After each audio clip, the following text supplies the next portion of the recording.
Good salad? Better salad. Are we ready to begin the next episode of New Cammack? Oh, that was not the burp I thought that was. Oh my god. Let's go. Let's go. All right. Oh, I'm glad I'm in a different room. Welcome back to New Cammack. When we last left our gang of vampires, they had just embraced the former Prince of New Cammack, Randolph Delacroix's former ghoul, Jade. She is now a vampire. She's been embraced by Darby.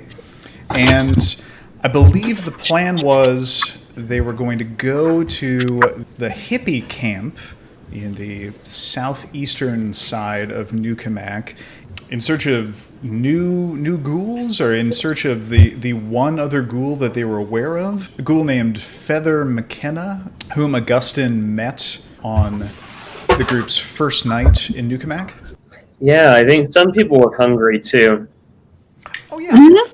And We need to let Jade feed. everyone is going to feed before doing that. That's right. And Jade and Darby had a plan that they were just going to go, like, let it happen, you know? Like, let fate take Jade and get her prey exclusion figured out, her Ventru preference. So Jade says to Darby, well, I guess you've done this more than me. Where should we go? Well, what I learned is you can't really control it. You know, you gotta just kind of let the hunger come to you when it comes, because you don't want to go around my people. I didn't choose very wisely, and well, anyway, we don't need to get into that right now exactly. So, what's your favorite part of town other than the your people? I need to learn this stuff. Who's your? Well, yeah. What do you mean, you people? I mean, you know about my clan, all right? You're part of the Ventru clan now. You're not a Toreador like you thought you was going to be. I don't really know much of anything. Shit. No idea. Master told me about the Toreador, but he didn't really tell me a lot about the other clans.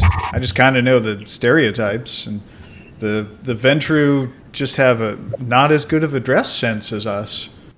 No, that you are them. You are us. Us is we. Oh yeah, I'm a Ventru. Sorry, I still feel like I'm part of the Toreador. You never were, and you're never going to be now. So at this point, you're Team Ventru, and honestly, Team Ventru. Honestly, quite frankly, go Team Ventru. This is the team that you're on, like your clan, it is your life here in this world. So you better find some Ventru people. And as far as I know, in this place, I'm about the only one you're going to get. I mean, Darby, I must say we do have each other though. Darby looks over at you. I want to say that he wants to believe this, like that, but he just doesn't, because he has been abused so frequently. So he looks at you like a hopefully, you know, just like, but you still got to keep your friends close, you know. And Jade, you and me, we're gonna figure all this out together.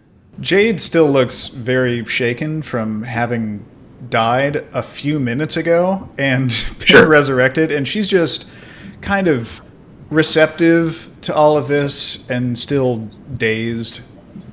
So she's like, okay. So I think Darby would tell her everything he knows about Clan Ventru. I want to say it like this because Steve knows very, very little about Clan Ventru, but I feel like he would try his best to tell her the basics of the vampire society, you know, like the expectations. And Darby himself does not know this very well, and I feel like would probably get some things wrong. But I feel like I would be there, like, subtly correcting everything. Yeah, that's a good vibe. I feel like Darby is trying his best. Like, he's really trying to tell what the rules are. And I'm like, no, go back to the stereotype. What's the stereotype on the Malkavian? Well, everyone knows what the stereotype Fun at parties.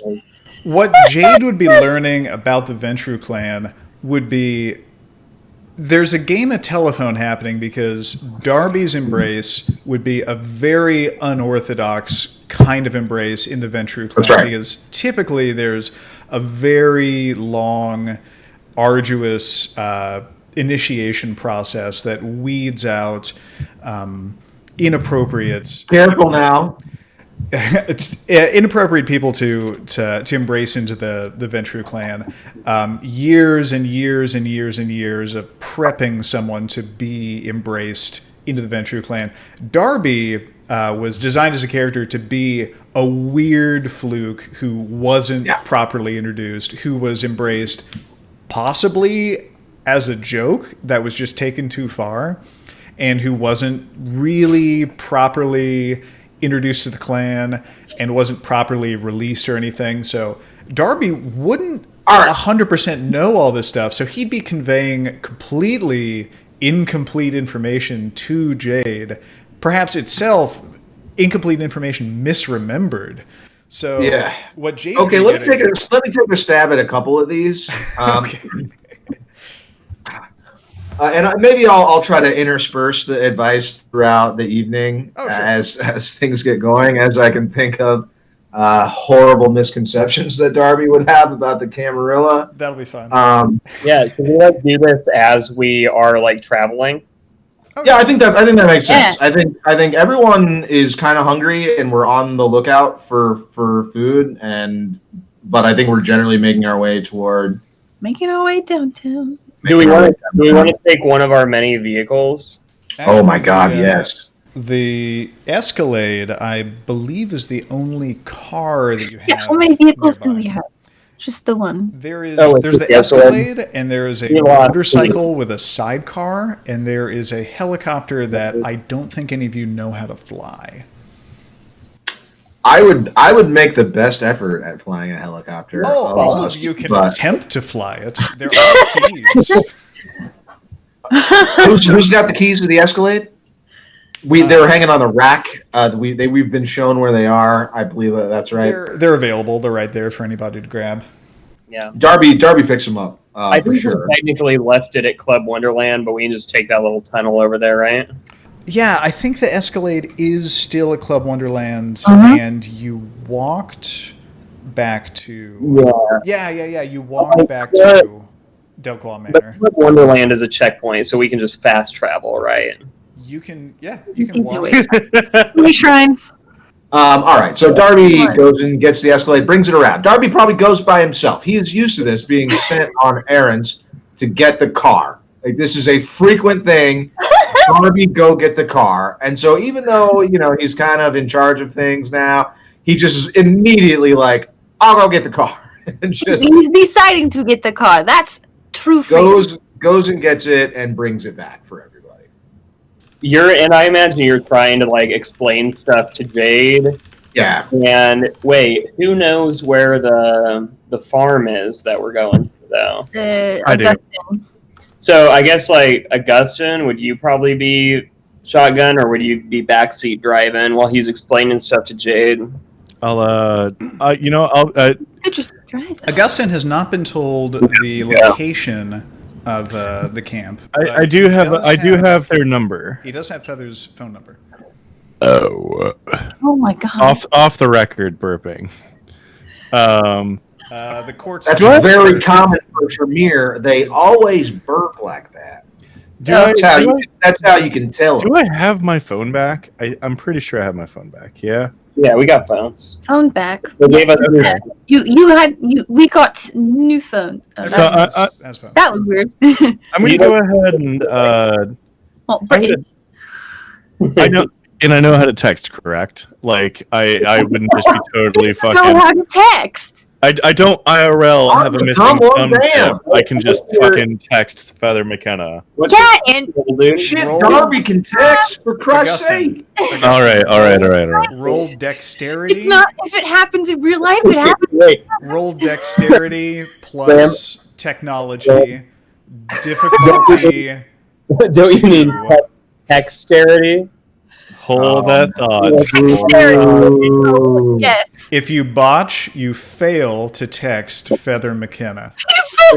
Dexterity You plus technology. Yes.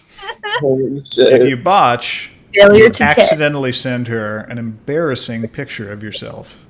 Just give me the phone. Real quick, where would I find technology? Is that Technology in? is a skill that I don't believe you have.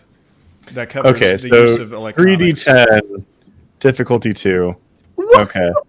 Oh, no, you have 4 points in technology, actually. So you'll be rolling seven dice. 4 points in technology. Hashtag can I text? Can eat it. Hold on. 5. So you would have to get all ones Two? 4. to fail. Four. If you subtract my critical miss. You succeed in texting 5. Feather McKenna. Hey, friend. Hello. It is I. We met the other day at Club Wonderland. We talked, and not to speak of ghouls because obviously they don't exist. Winky emoji. But me and my You still not compatriots, said your name. You said, hello, it is I. me and my compatriots would like to swing by, but have no idea for whether What? where the fuck to go. This is verbatim. Where the fuck do we go? Please respond ASAP. No emergency, but get back to me as soon as you're able. This Bye. is just Sent. a wall of text that you're sending. There's a lot of words to say sup. She might get charged for data. She replies back, LOL. New number, who's this? And then she sends a shortened Google Maps link to Camp Moonlight. Going to Camp Moonlight. It's camp. And then she sends a text message in all lowercase. Remind me, who dis? We met briefly at Club Wonderland. I was looking for some vegetables, and we had a quick misunderstanding, but then we shared our mutual interest in fine salad. And she You replies still back, have not shared your name. Also, my name is one? Augustyn. Oh, She replies back, cool. You coming tonight? It's like on our way. I love that she gave you the address and did not know your name. She Sent the address and then, who's this? not good security practices. She replies back, cool, and then an emoji of a smiley face with hearts for eyes. In my pause and inability to think of an appropriate reciprocal emoji, I just don't text back. And all right, guys, we got it. Let's go. Are you playing Augustyn or are you playing Andy right now? That's Andy. Ultimate shade. Okay. Holy good compatriots, we have our destination. Let Dude, us if you don't know how to text, Camp you Moonlight. the resident phone expert Exphone. These fangled things, they bewilder me. They are not biological in nature and therefore perplex my mad advanced brain. She sends you another text message. It's a circle with a cross through it, and then the number 5 and the number 0. A circle with a cross through it. Are you talking like no, like cancel, like not Never allowed, thought. and Like then this? 5 0. Yes. Well, except reversed? well. How is it reversed? Please draw that. The 50 would be beside it because when you are texting on a phone, you can't put digits inside of an emoji. Please say it is reversed. Like, write it backwards. So this. Oh my god. That's what I said. No, this. Oh, that's way easier. You got the easy job. Also, That's why it's shorthand. that fucking Blizzard Entertainment paper? Yes, it's for an old StarCraft game. No, I recognize that because I used to have a pet myself. Symbol. That's awesome. That's Symbol of the Zerg. That's so weird that you immediately recognize that. But yes, that's Back in what the day when Blizzard gave a shit about their fucking games. Yes, no, that's fucking amazing. Love it. What is this? Does Darby see this text? Is there any way that Darby is seeing any of these texts, or probably not? If you're Are you just telling looking- us what she's saying to you? You're driving, dog.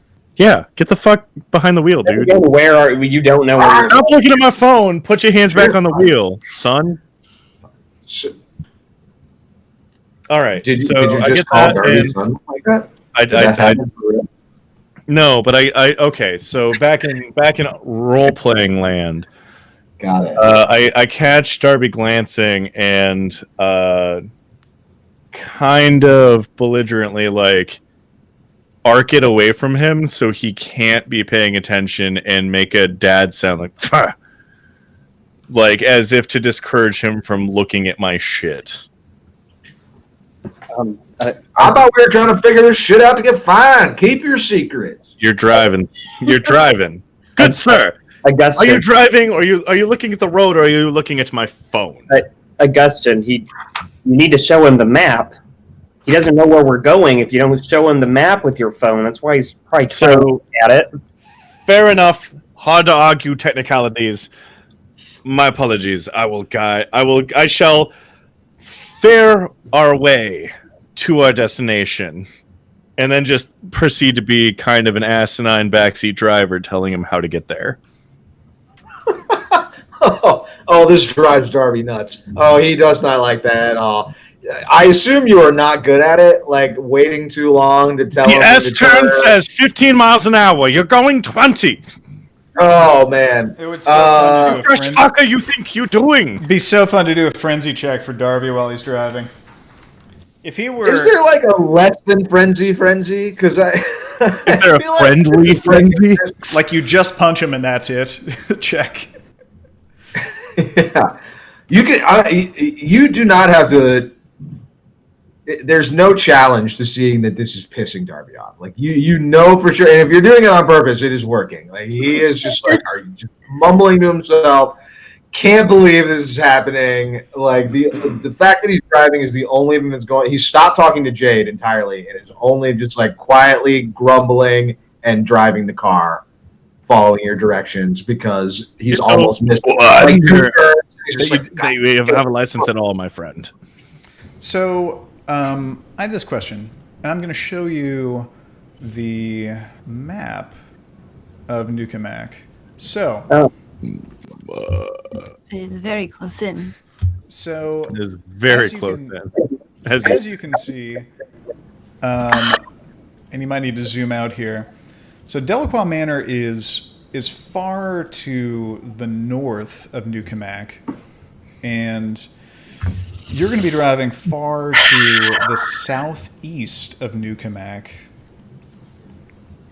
and this is going to take you far across the city. This gives you a lot of opportunity to scan through the city for different places to hunt. You can cruise through like slums, which are good places to look for prey.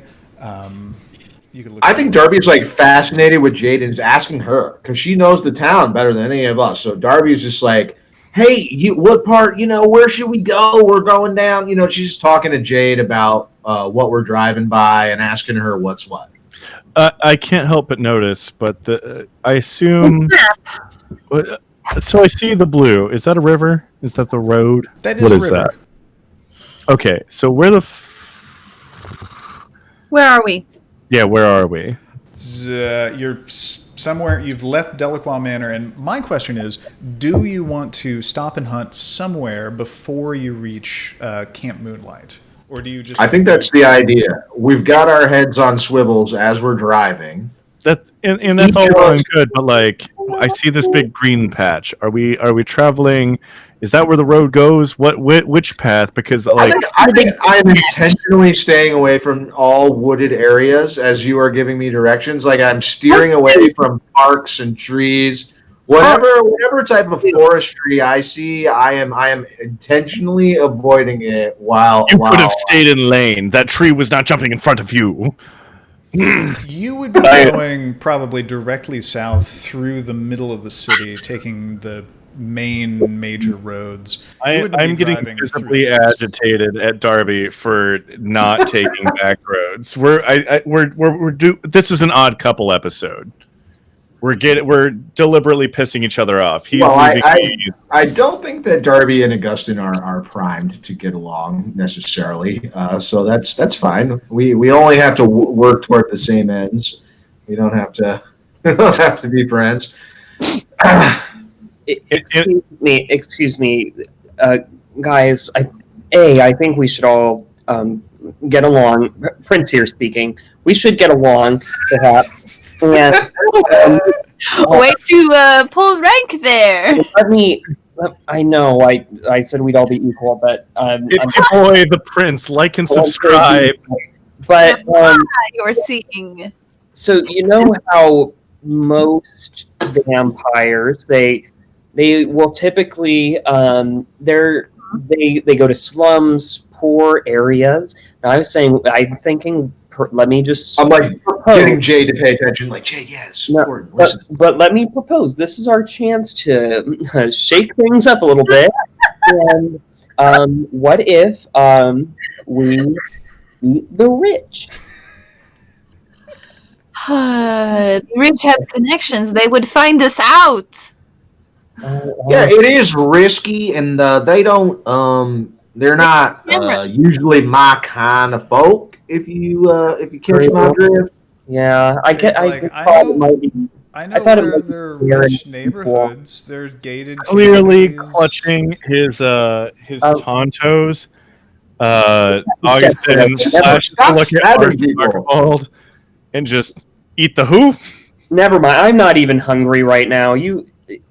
So you guys pick what you want. We'll talk about it later. Right now, let's eat and we'll get to camp. Jade says, I liked that idea.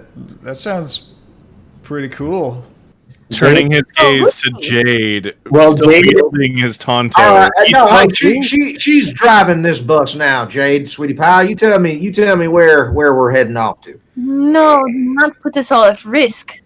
Jade, one of these days we're going to take a life-changing field trip together. We're going to learn a lot about ourselves and each other, and we'll go eat the rich. But for now, we'll go do our own thing. I get everybody else's thing.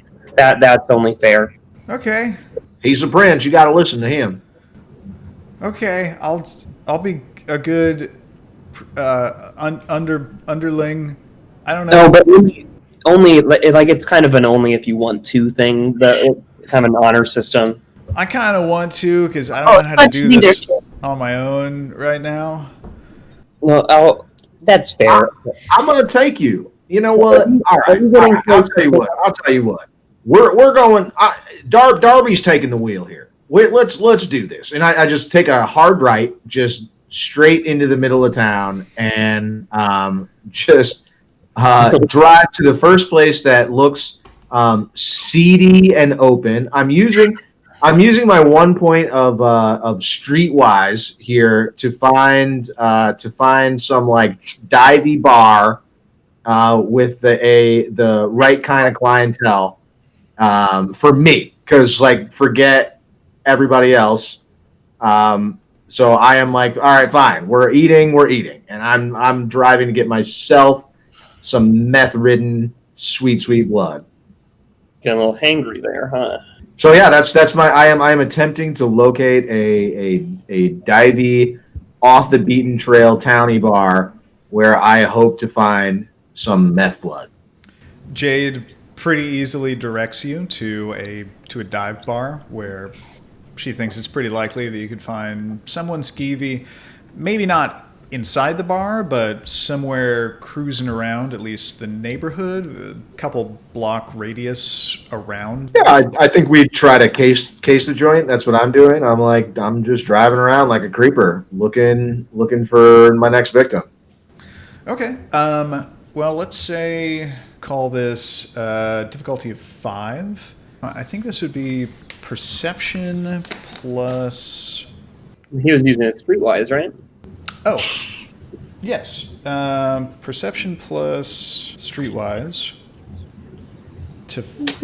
Okay, driving around trying to find a meth addict you can feed on. Let's give it. See, here's the thing. See, normally hunting rolls whatever attribute plus ability you're using for your hunting strategy. That's what you roll. But here's why this is tricky for me.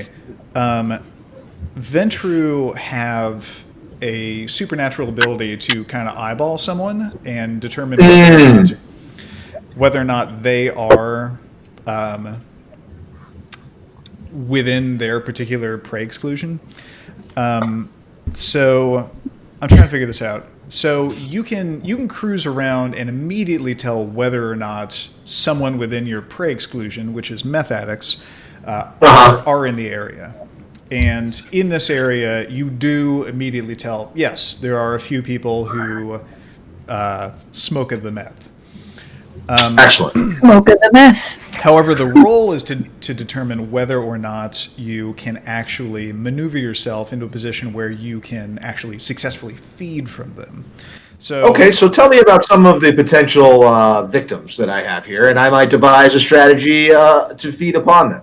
Yeah, I was wrong going into this as a perception plus streetwise thing to just like eyeball it. I'm going to grant that to you immediately. Jade is like, yeah, go here. That's where, like, tonight I think you're going to have good luck. And she was right. You did spot a couple of them.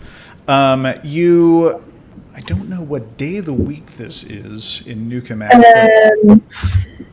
April 23rd. April 23rd is a Thursday.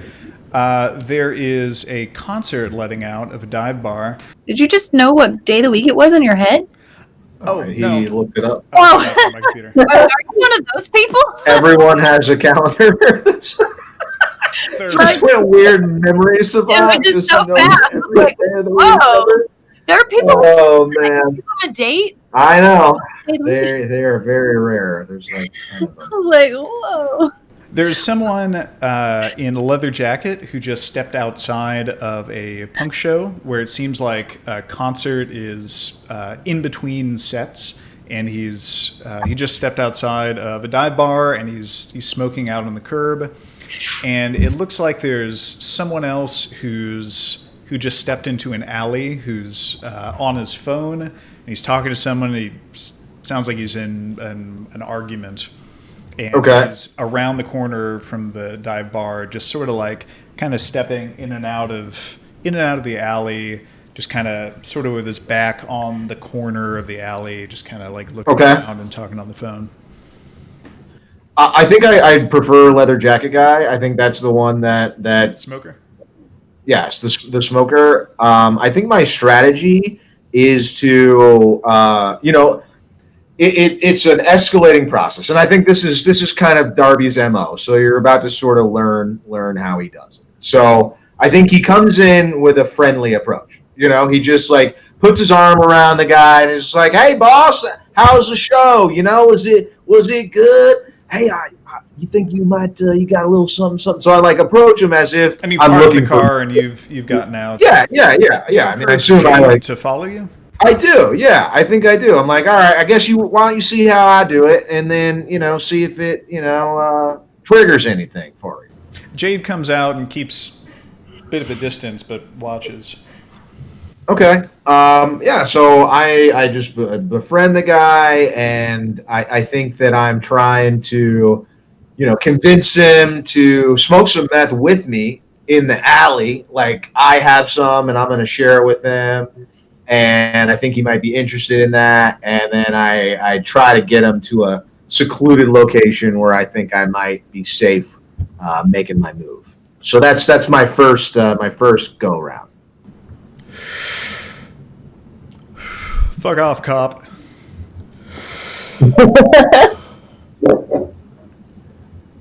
Cop? Hell no, man. Like I get my stash out and I shake it at him. I'm just like, I don't think so, boss. This is the real deal. You like a aficionado. Oh my All right, suit yourself. I was just trying to be friendly, and I turn around like I'm about to go do meth without him. You know, just playing hey, it. come here.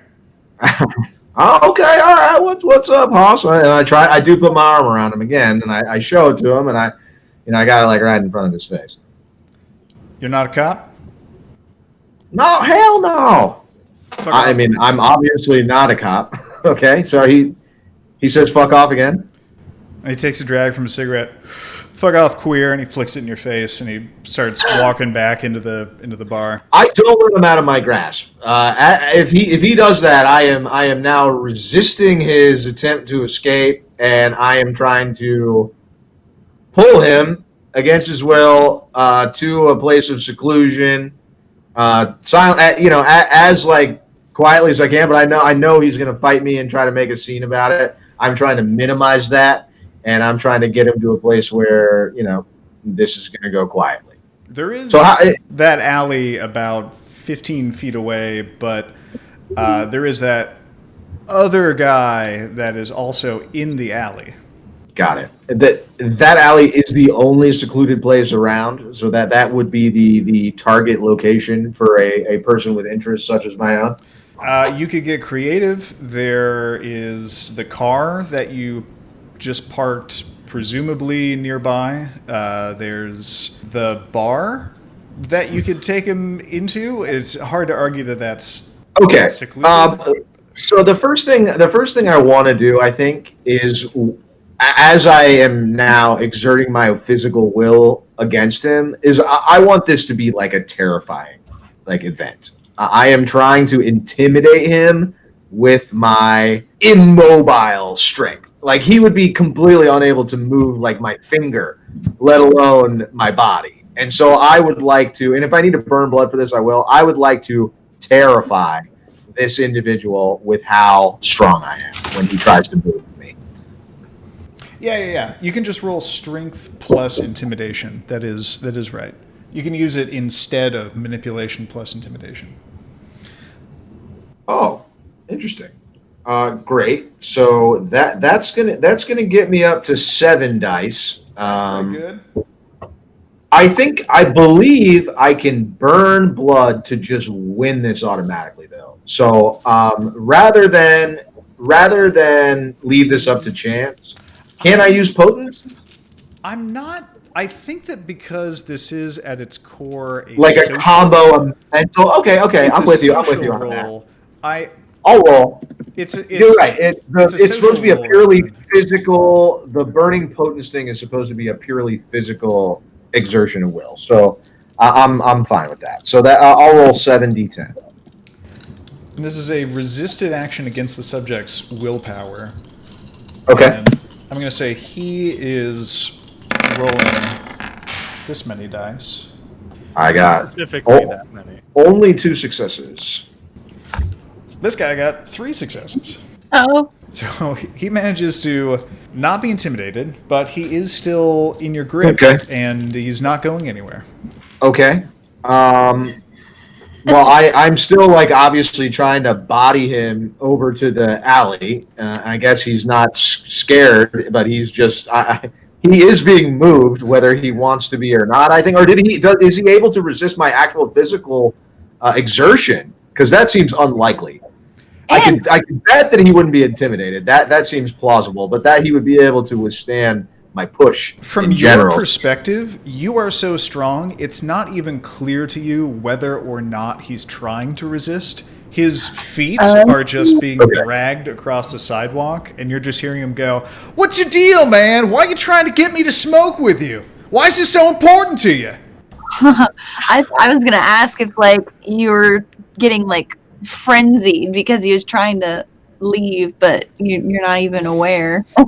And now the other guy in the alley is starting to hear the commotion, and he's turning around and he's observing you, and he could tell that the two of you are coming toward him. He's not doing anything, but the conversation that he's having on the phone. I think I'm gonna try yet again. I want to intimidate the other guy this time to get him out of the alley. We are settling some business here, bro. Get out of here is the look that I want to give this dude. I am trying.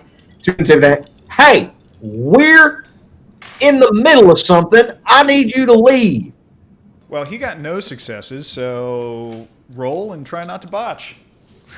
All right. I don't reckon I can use my strength for this one. So what is this wits?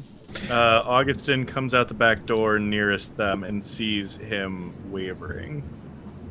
So what is this? Manipulation plus intimidation? So I'll roll 4. Two things real quick. What does Augustyn do? Nothing yet. I'm waiting for the roll to land. I'm not doing anything yet. I just I come out from the pea depository and see this unfolding in front of me. Were you in a bathroom? If that's what you plebes call it, yes. Of what? What bathroom? Of the bar? I don't believe vampires excrete, right? Like I don't think you have to. It was Wait, a private moment alone, whether that was in the woods or in the building.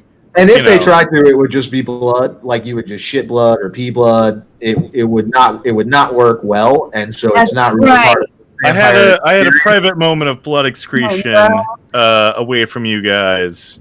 So wait, why do our houses even have bathrooms? Is that just the front? They don't have It's like the masquerade, People would get weirded out if they came to your house and you didn't have a bathroom. Just absolutely convinced that people would be on to me if I didn't visit the bathroom occasionally. Darby, you can use strength for this. You're basically, instead of the idea behind using strength plus intimidation is instead of saying something intimidating, you're just menacing. Yeah, you're displaying your strength, which definitely holding up a guy and dragging him around is a display of that. And that is kind of what I'm not trying to be like masquerade breakingly strong, so I'm okay. And I rolled like saying something scary, and that's what I did. I like yelled at the guy. I'm obviously like a mean piece of work, and I yelled at him, and I got 2 successes. So I think that's good enough. Yes, it is. That guy hightails it out of there, down the alley. All right, so I am dragging resistant McGee to the darkest, most secluded place, and then I'm going to bite him. You do that. Augustyn definitely follows the panic boy. This is all on the side. I'm just following the panic boy that just fled. And this is the part that I am like drawing Jade closer and asking her to like pay attention. Like I'm like waving her over, and I take enough. I take what do you get? 3 blood points before they start to flip out. How much do you get? 3 is safe per turn. 3 is the maximum amount you can draw per turn. 3 is also, I believe, the maximum amount you can take from an adult before there are medical complications. Got it. So I take my 3, I set him down gently, and I get out his meth paraphernalia, and I make him look like he's just like zonked out in the alleyway. And then I say, that's how it's done. Jade, this wasn't my best work. All right, they don't usually put up that much of a fight. I picked a wild one this time. Jade, this whole time has been kind of at the opening of the alley, trying to be a lookout. What if someone had like run up and like saw you or something? Well, that was scary. I don't know all the rules, but the only one I know is leave no witnesses. All right, you do something bad, you make sure nobody sees you do it, and if they see you do it, you make sure they ain't gonna tell nobody about it. Okay, like what about that guy? And she points past you, and the guy that was on his phone, he had run past you, but the alley was actually, it like had a curve, and there was a dead end at the end of the alley, and the guy was cowering behind a dumpster. That's not the guy that he tried to intimidate, is it? It was the guy. I successfully intimidated him, but he just couldn't run away because he's in a dead end. The guy didn't know that it was a dead end, and he just ran the wrong direction and is unfortunately still way further in the alley. On his ass, like right there. Do you follow the guy? Oh, I had followed him. I saw him run, and I followed him. 200%. Okay, so he was terrified, and now he's being stalked by Augustyn. I don't think there's any trees in the alley, though. I don't know what you're going to do. No, I just wanted you guys to be able to resolve what you were doing in that particular moment before doing anything in that moment. Yeah, I think the ball is in Jade's court. So, well, I guess you're retconning Graham a little bit, because if Jade saw the guy, are you saying she eyeballs him like right as Augustyn is about to pounce on this dude? No, not pouncing. I walked out of the building, whatever nearest building, and saw him flee and just fucking tailed him. It's actually unclear to me where Augustyn is spatially in this scene. I thought that everybody was in the car and just Darby and Jade got out to do this, and everybody else was waiting. I think Augustyn was saying that he straight up went inside the bar and then popped out into the alley. Oh, okay. Yes. Cool. I'll allow that. And I thought he explained that in the moment too. I mean, he tried to make that clear that that's what he was doing. Okay, I get that. I'm all caught up now. So he wanted to apprehend the phone guy as he was running away, or tail him as he was running away from him. If Augustyn wants to make a move on the phone guy that's trying to hide behind a dumpster and making a lot of noise and not being very stealthy, he may do that. Cool. I creep out of the shadows and just like, hey, man, scary stuff that's going on. Hold on. Sorry. Player character. My good man, that is some terrifying shit to behold. Understandable that anyone would be abjectly terrified by such a horrible sight. Might I advise, I've heard of such fiendish beings that crawl through the night, and I have advice for you, should you be willing to hear it. And I know of a sacred, it's like burning sage, but for the undead. That man seemed to me to be. Would you care to ward against such beings for your safety? Are we hearing this? Is everybody else like hearing what you're saying? Let me ask you this. Is this guy the only guy that just heard that, or did all of us hear that? I'm in the car. I'm in the car still. I didn't hear it. I'm in the car. Luckily, the prince didn't hear I it. wanted to chill out in there with my 2 points of streetwise to just be like, let's hang back. So the guy's behind the dumpster. I'm going to step away. I can still hear.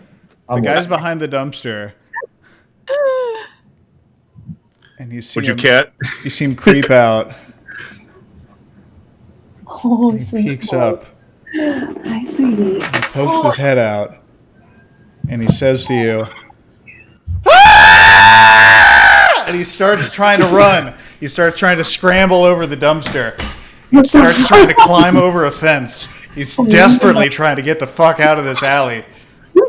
I'm trying to calm him so hard. I'm trying to use my empathy and my manipulation skills to persuade him to calm the fuck down. Like, my good man, you don't understand. You're perfectly fine. No harm will come to you here. I don't want to be in your Ren fair. Oh my god. Oh my god. But you see, you possess all you need to keep such assholes away from you. These brigadiers, these broliads, these ruffians, as you were, will never bring you to harm. You just have to use... He starts running, he knocks over a trash can, punches you in the face, and he tries to run past you. It does no damage, but he starts trying to run past you.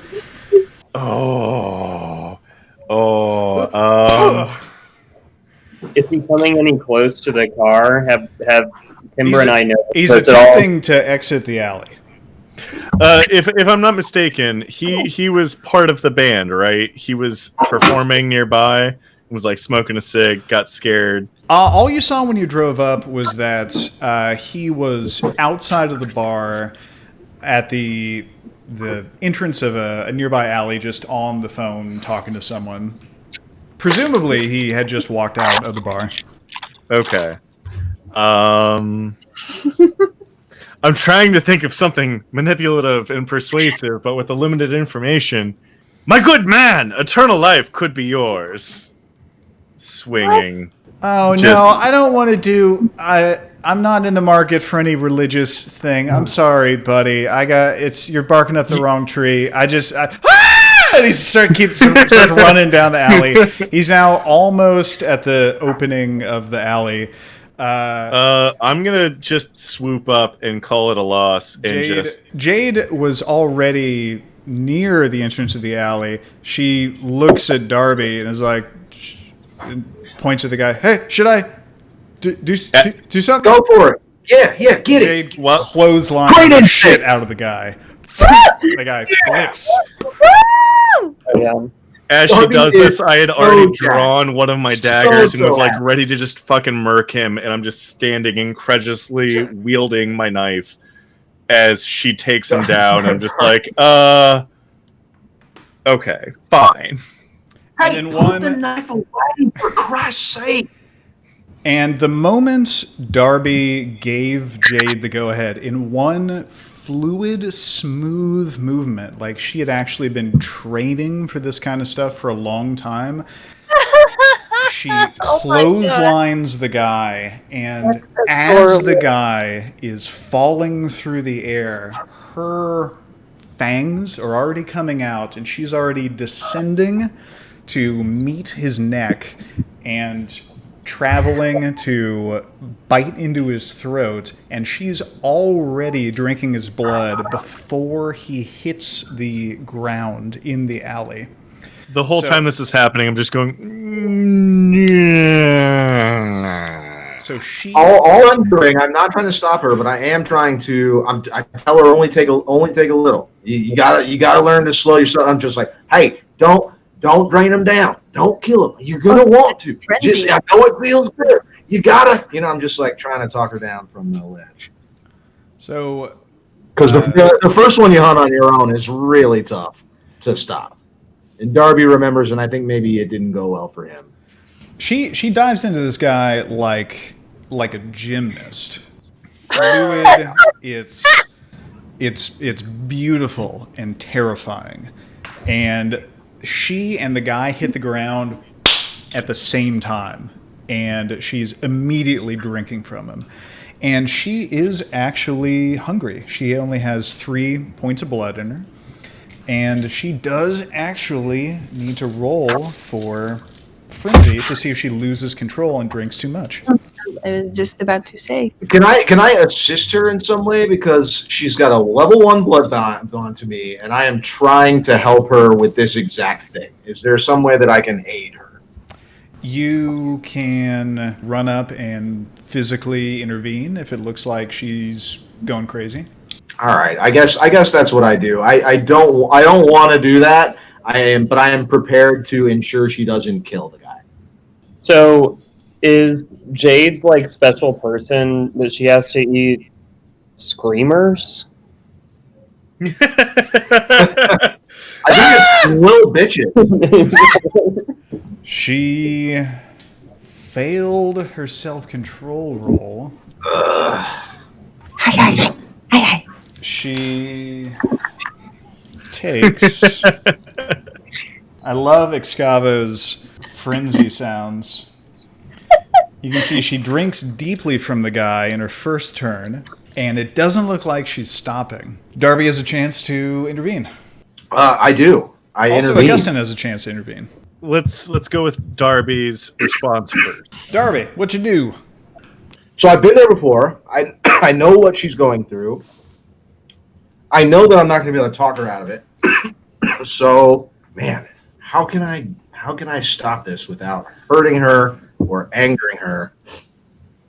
I think I am going to try to incapacitate her, like grab her around the middle and just pull her off of the guy and hold her still until she calms down. Okay, sounds like dexterity plus brawl to me. Can I use strength plus brawl, or the dex is to hit? Oh yeah, hold is strength plus brawl. You're right. All right, so that is going to be 10 d10 with a specialty in grappling. Yeah, that's a lot of successes. 6 successes. So this is how hold works. You have successfully grabbed her, and I think the way that we did this with Excavo's hunger frenzy is we said it was a given that when you hold her, you're also automatically pulling her away. Yep. And in every subsequent turn, it is a resisted roll that she's going to try to get out of the hold while she's still frenzying. And she takes no damage. I am able to not hurt her. That's part of it. So I am holding her and doing no damage to her. Correct. That's it. I'm trying to calm her down. I'm just talking to her like, hey, it's all right. We'll get you another one. This was just the first one. It's for practice. We're going to get rid of this one.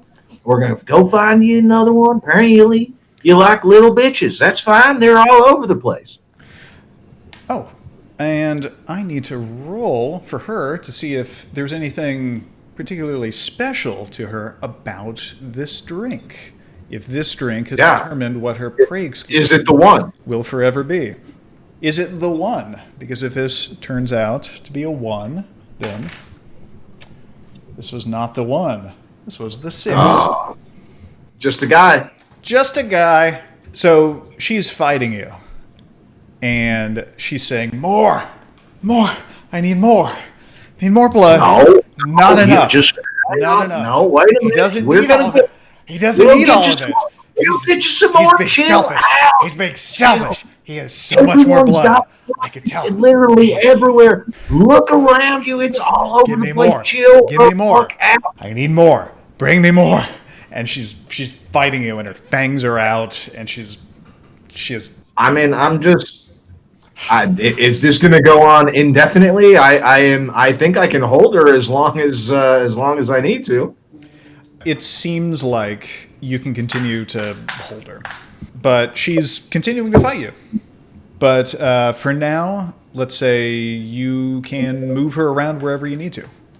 Can I make an attempt to calm her down? Like, is it possible to do that in non-supernatural ways? Brew her a pot of chamomile there in the alley. Bake her a stack of flapjacks. Because I got our thing. Half a waffle, please. Because the source of her frenzy has gone away because she's not hungry anymore, I'm going to give you a chance to roll manipulation plus empathy. Okay. Difficulty 5 to calm her All right. down. Manipulation is 3, empathy is 4. So I got 4 dice for this. Yep. Ooh. Can I burn a willpower for an automatic success? You can. If this is I would really important to you, you can put I think it is. effort, I think it is. a lot of effort into this. I think Darby is like freaking out. He feels like he's totally failed at his very first task of being like the sire to his new child, and he needs this to stop right away. So he is putting everything into it. So I am burning a point of willpower. I am marking that down. This is actually our first point of willpower burned in the game.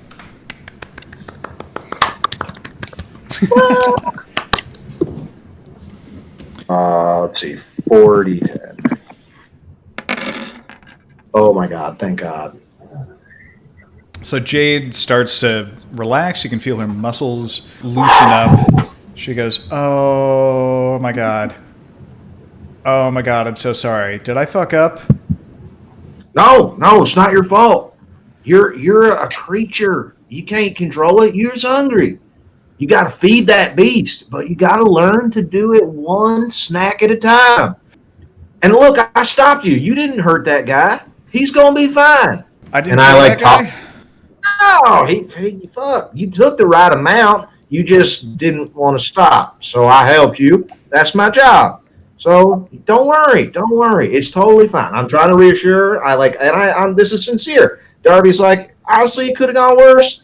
Nobody got hurt. And I do the same thing with that guy with meth, even though that might not be his thing. I just like plant meth on that guy too, and make it look like he's just like a passed out meth addict in the alleyway. So I hope I didn't just ruin that guy's life. So, but now there's two guys in the alley with meth planted on them? Like, far apart. But completely identical. Not far enough from the net. Routine. You know, if they wake up at the same time, they might become best of friends.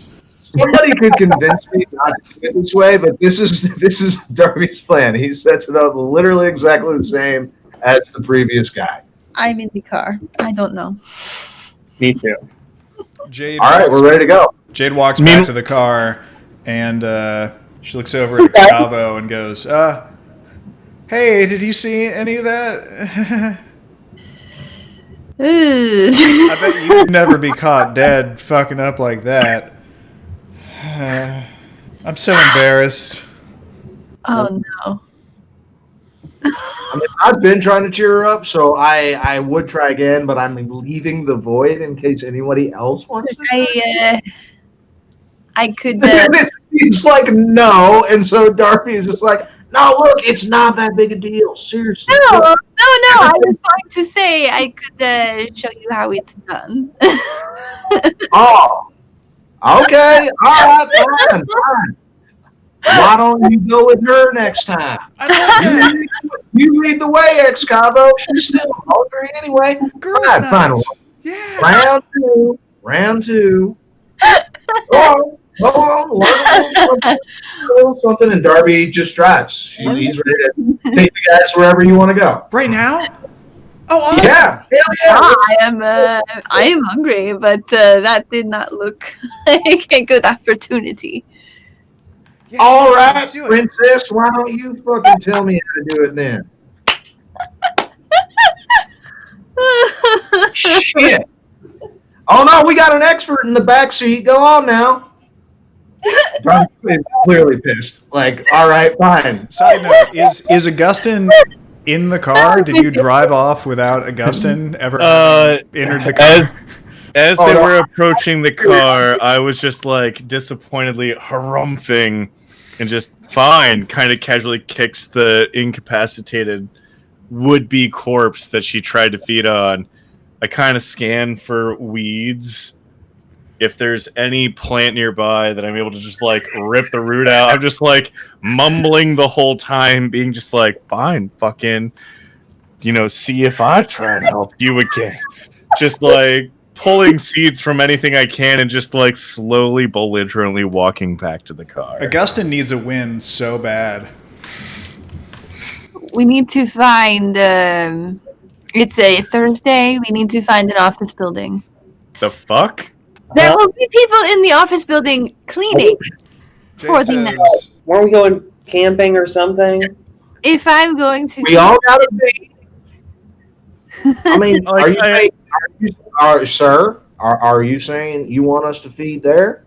At this point, I'm so frustrated from like not having seen plans to seeing Darby actively deprive me of plans to my own personal failure to calm the gentleman in the alley to Jade murking my fucking feeding that I'm just like, doesn't fucking matter. Let's Bolly, let's go.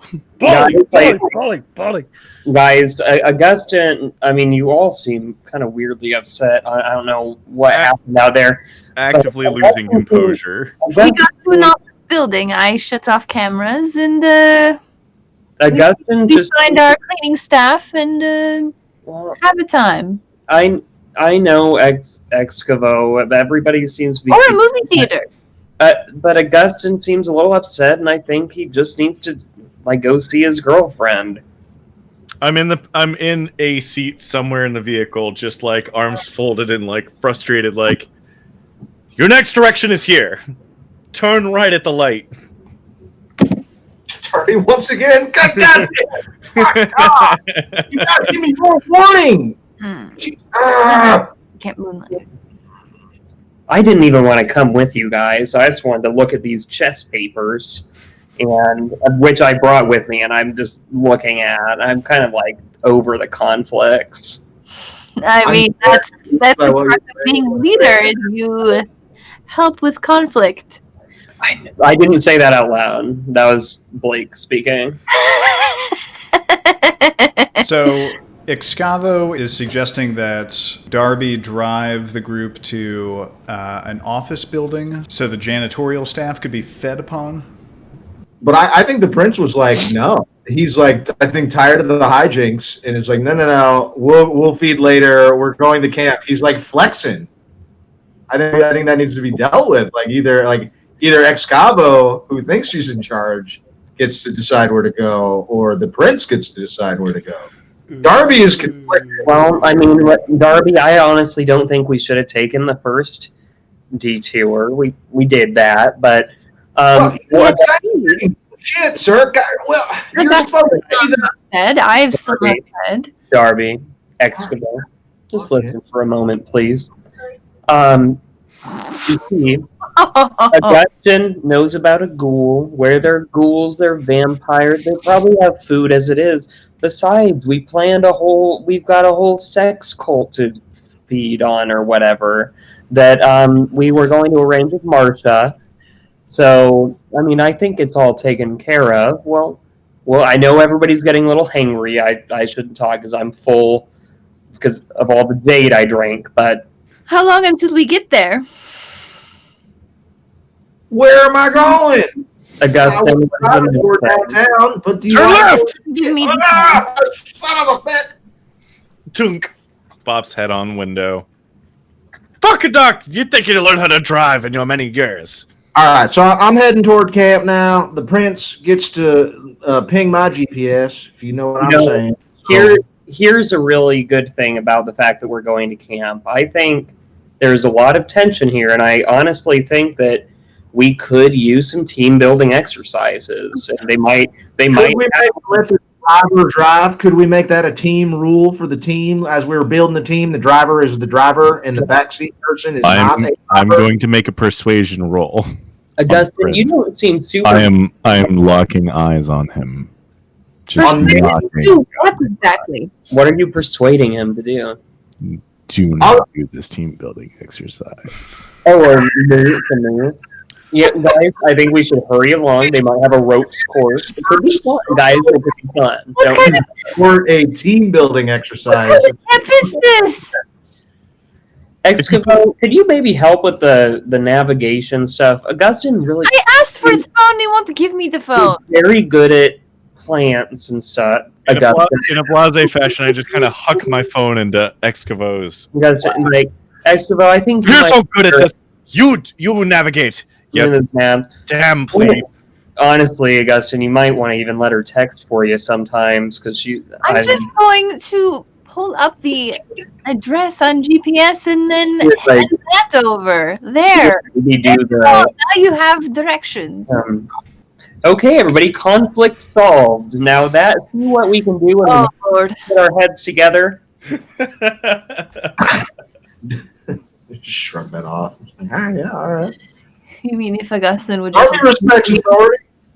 Everybody is still clearly seething, and with all of my social graces, I think I have totally solved this conflict. Still trying to stitch your pancake scraps back into whole pancakes in the back seat. Oh, I haven't been doing pancakes. I'm looking at, correspondence chess moves right now. Just, barely paying attention. So you go to Camp Moonlight and nowhere else. That's right. We do. The prince has chosen our true North Star, and so Darby drives directly to wherever the GPS points him. You head out of the city parts of the city and into the wooded parts of the city. You drive over a bridge, and you get into a heavily wooded property surrounded by a tall wooden fence that looks like it's meant to keep people and large animals out. There's a large door in the fence for vehicles to pass through. There's a big handle, and it doesn't appear to be locked, though there is a conspicuous security camera pointed at the entrance and a no trespassing sign next to a sign that says visitors by appointment only. Oh, that camera's not even on. The camera is conspicuously on. I said I was just kidding. The camera is not kidding. All right, lover boy. Why don't you text your lady friend? Are we on the list or what? Who is this? So we roll up to the door, right? Does anybody stop? So what should he text? You're good. I'm here. That is all the text should say. The door does not appear to be locked. It looks like a door that you can just open on your own. Oh, we can just open the door. Okay. I'm gonna go ahead and just open. So we're out of the vehicle. Hey, listen, y'all are rude. Tell her that we're here. Just so I know where we're at.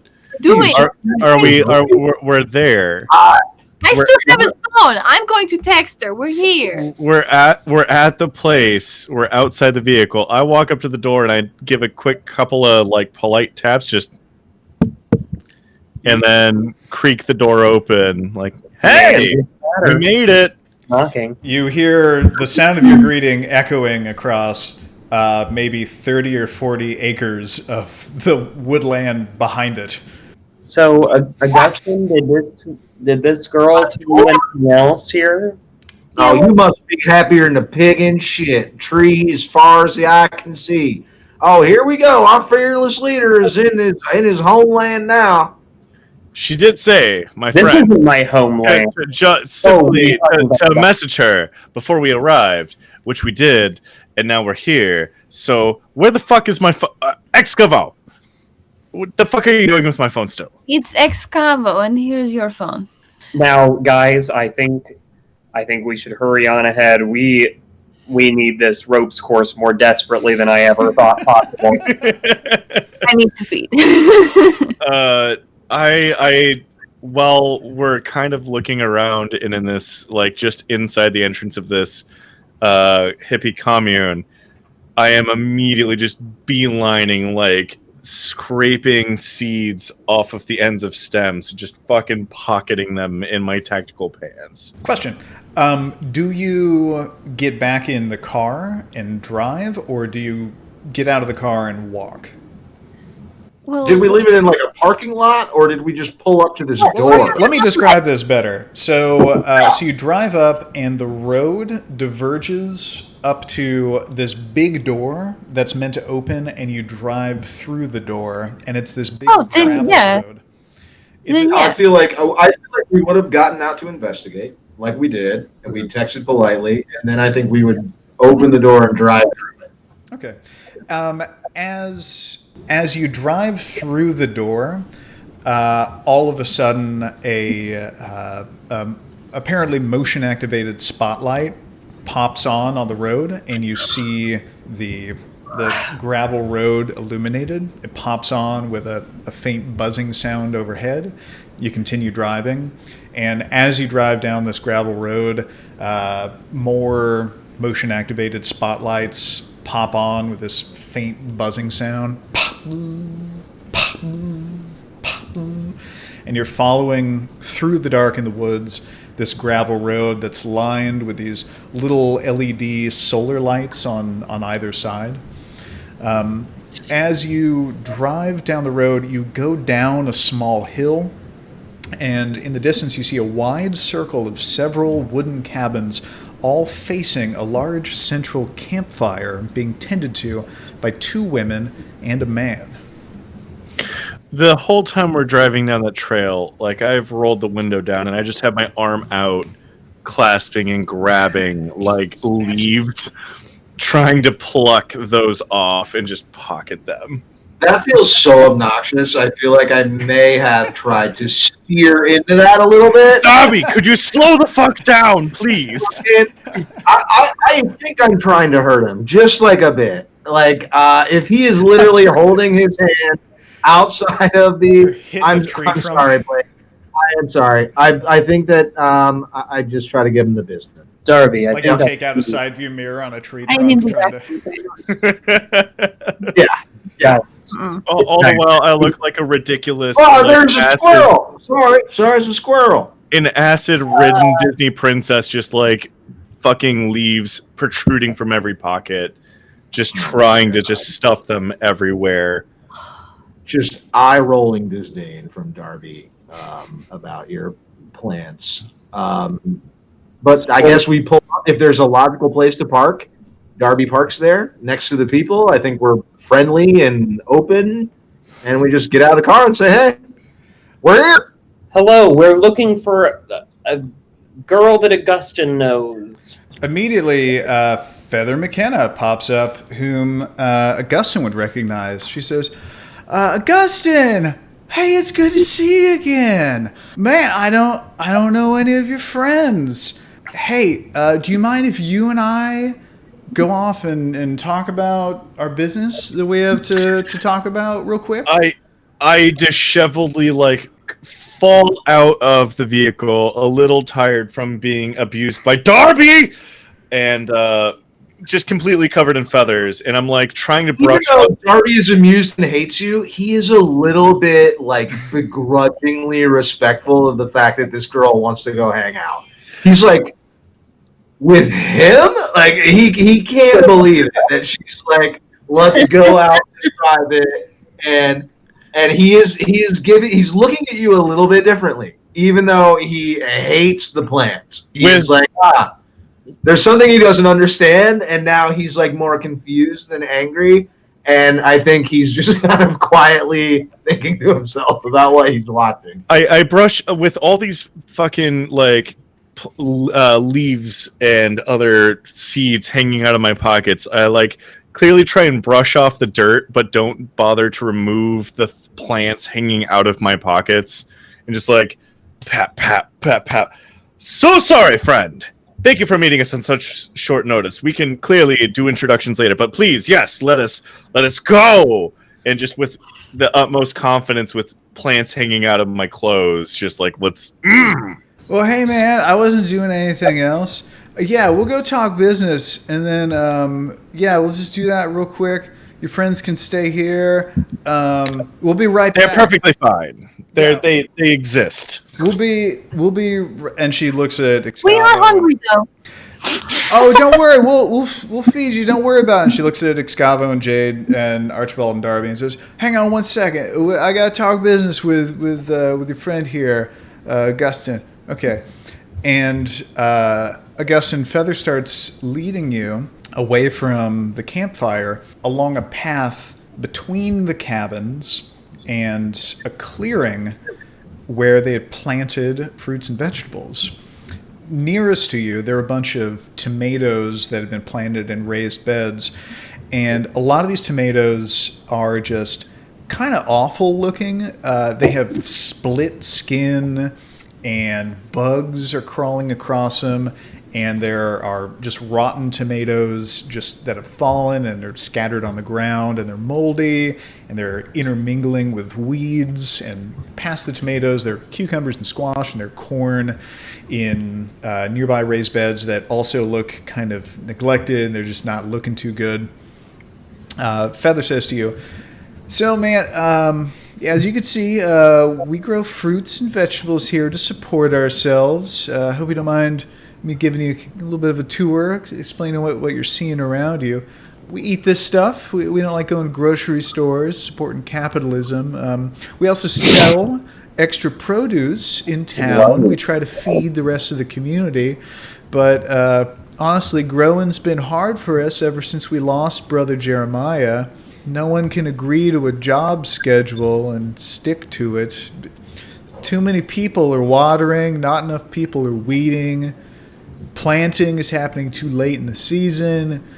Bugs are eating more of our vegetables than we are, man.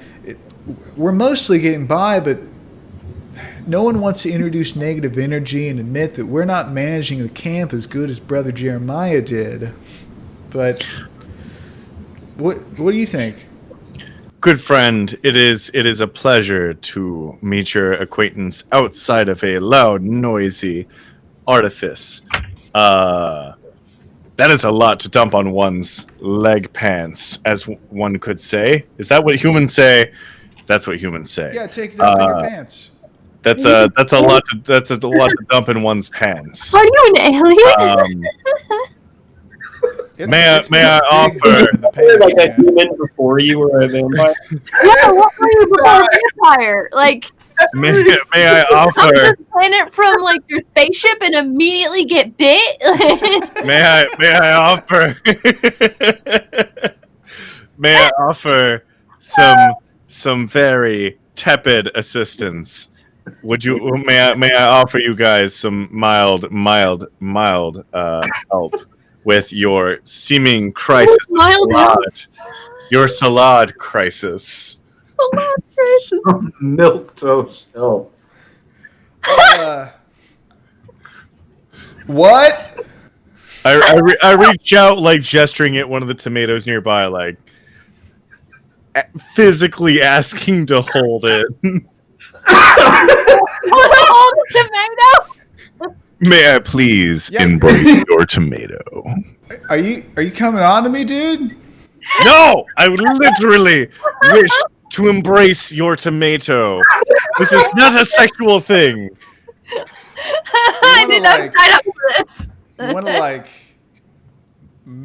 make out with? I kind of lean into her and I'm like, I wish to show you something. And I just grab the tomato. Christ. So I know she's a ghoul. And I know I'm trying to do the whole masquerade thing. Without telling her what I'm doing, I'm just going to use the speed of seasons passing and attempt to make the tomato grow just like fucking vibrantly. So you gotta do a willpower roll against difficulty 5. Oh, that's not bad. And spend a blood point. So I burn the blood point. It's 5d10. Growing motherfucking tomatoes, guys. This is the real game here. Behold my mighty roll. Oh wow. 2 successes. 2 critical successes. So that's your base thaumaturgy roll. Now you have to roll for the specific effect for speed the seasons passing. And that is going to be rolling your intelligence plus occult, which should be way more dice. I think that's 4. 7. Okay.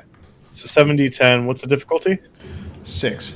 Here we go. 1, 2. Oh. Well, I succeed at least twice. 2 crits, 2 misses. Critical misses. It grows unnaturally, noticeably. And I just kind of like casually like hold this growing tomato in front of her, like, do you like what you see? My God. What a creeper. Yeah. I like tomatoes. Was that not like that before? I wasn't really paying attention. I'm sorry, dude. I'm like super high. Oh. You wanted a tomato? I casually just pocket the tomato, like, never mind that. I can aid with your woes. Yikes, dude. Suffice it to say, I can help with your woes.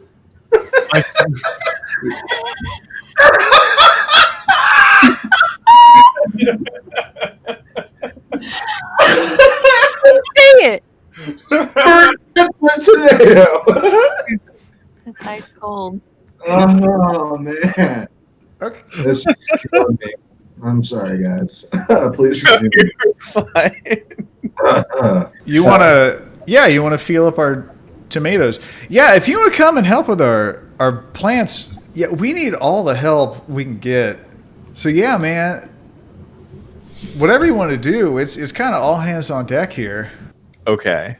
I find I can be of help. So I assume this is a commune. Like there are quarters if we need to stay. Oh correct? yeah, absolutely. We got a lot of space. I mean, we have a few empty cabins because we used to have over a dozen people living here, but now we're down to just 7. So we got a few empty cabins. So Baldy, I'm sorry to hear that your numbers have diminished. My friends, my compatriots, I suppose, are bastards, but they will suffice, and they will not betray you. on my watch. So they exist.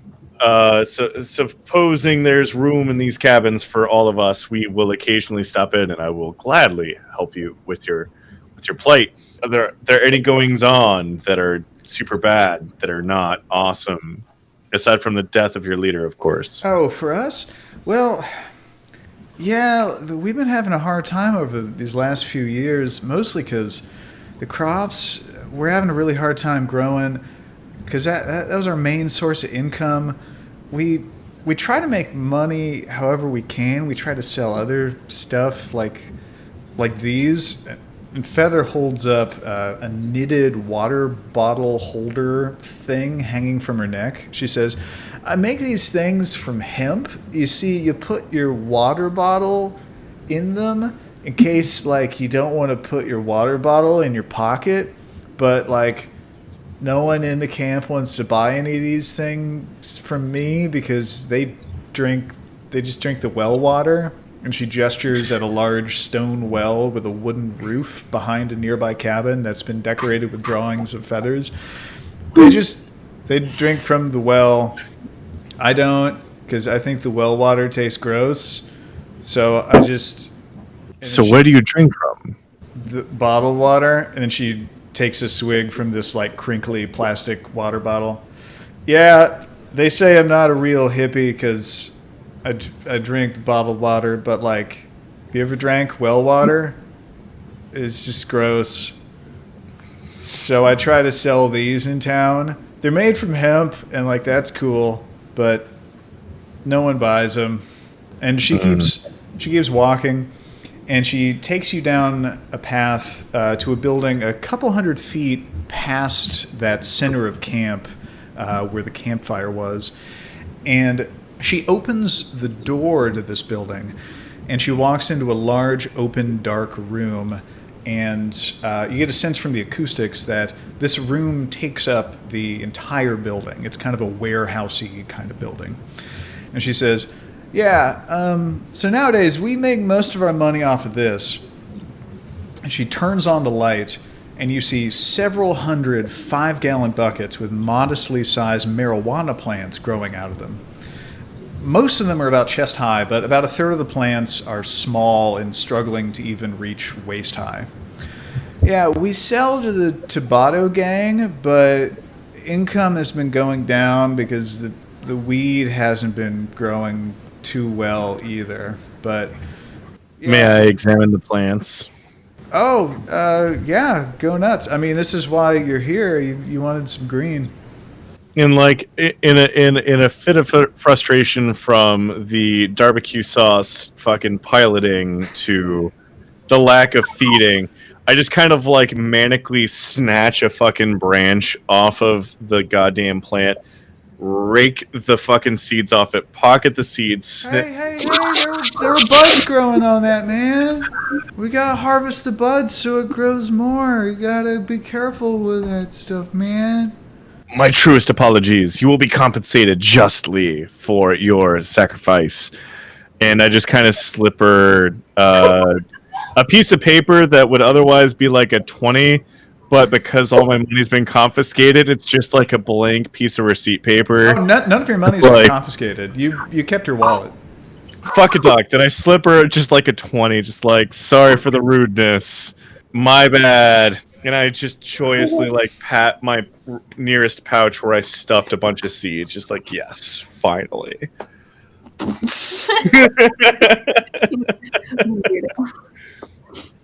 Yeah, we got the whole grounds of Camp Moonlight is designated religious grounds, and we have a special religious exemption. So legally, we're allowed to grow all this. Not allowed to sell it, so, shh. So all the selling is on the down low, but, we're allowed to grow all this.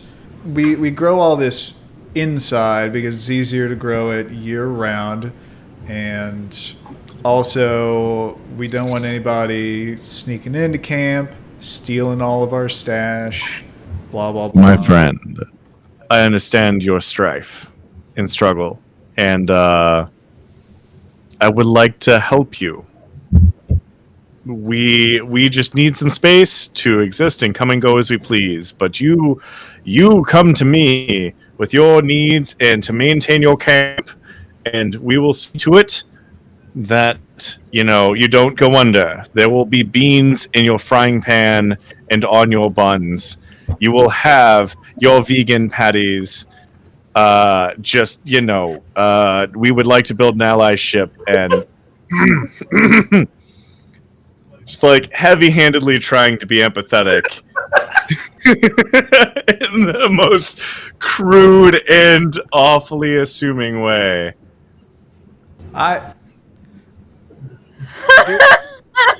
I'll be honest, I don't get you are flirting with me, right? You're trying to this is a date now? Is that what we're doing? Was not my intention. You wanted to embrace my tomatoes, and now there are beans on my bun? Look, I have already embraced your tomatoes. They are my progeny now. Do you wish to become one of them? I think we're moving kind of fast, buddy. Then let's slow it down, and we can grow these tomatoes organically. I kind of have a boyfriend, just full disclosure, and we're open to seeing other people, but I feel like I got to run this by him first. I kind of just behold one of the tomatoes I grew and ignore what she has just most recently said and start walking back to the crew while just gleefully beholding this tomato I managed to grow. There are several clotheslines in this room hanging harvested plants to dry, and she pulls one plant about the length of her arm off of the line and hands it to you. It's leafy and has several fat buds on it. Well, this is what I was going to give you one of these. It's already dried and everything. You can consider it a gift. You're new in town. I feel like I'm part of the welcoming party. So I was looking forward to you coming by. I mean, I assume you're new in town. I know all the other vampires around here through the parties that Prince Delacroix used to throw. Night owls. I correct her. Just night owls. Okay. Trying to uphold the masquerade. All right. By the way, since Delacroix retired, do you know who the new prince is? Kind of begrudgingly gestured down the path we had walked. His name is Archibald, fucking this crazy bastard who likes chess. Do you like chess?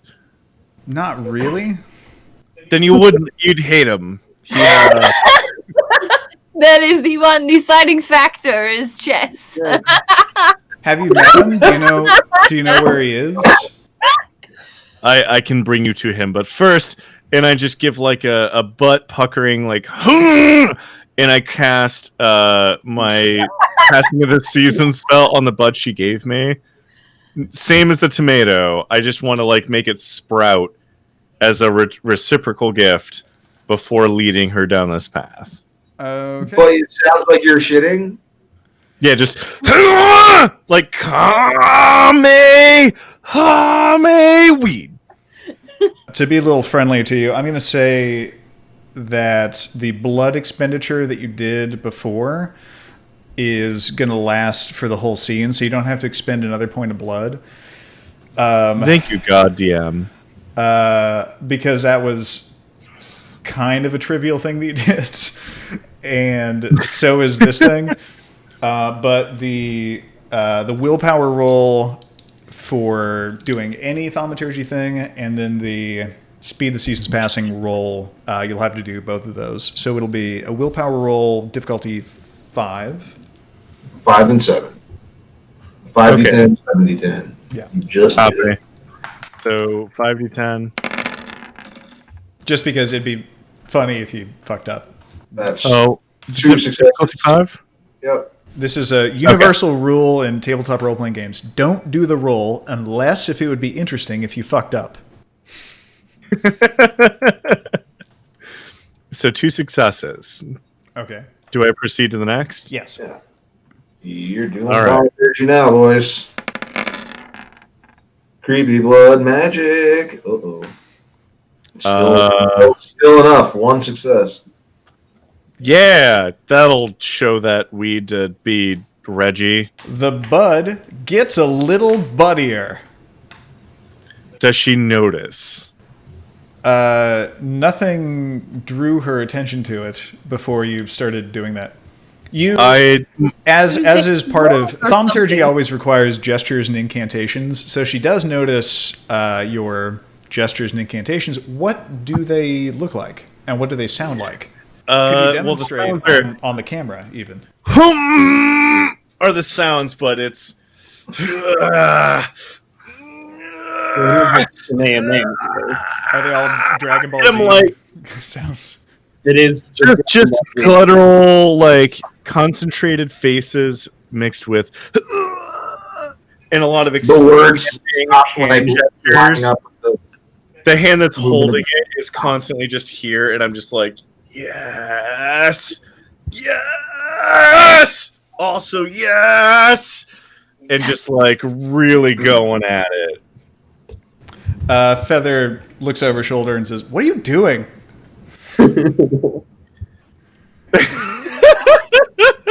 I hand her back the bud that was originally passed to me, or at least a portion of it that I just helped grow, and I'm like, this is for you for later.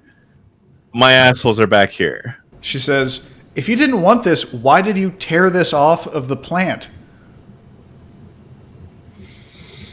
We go now to the rest of the party.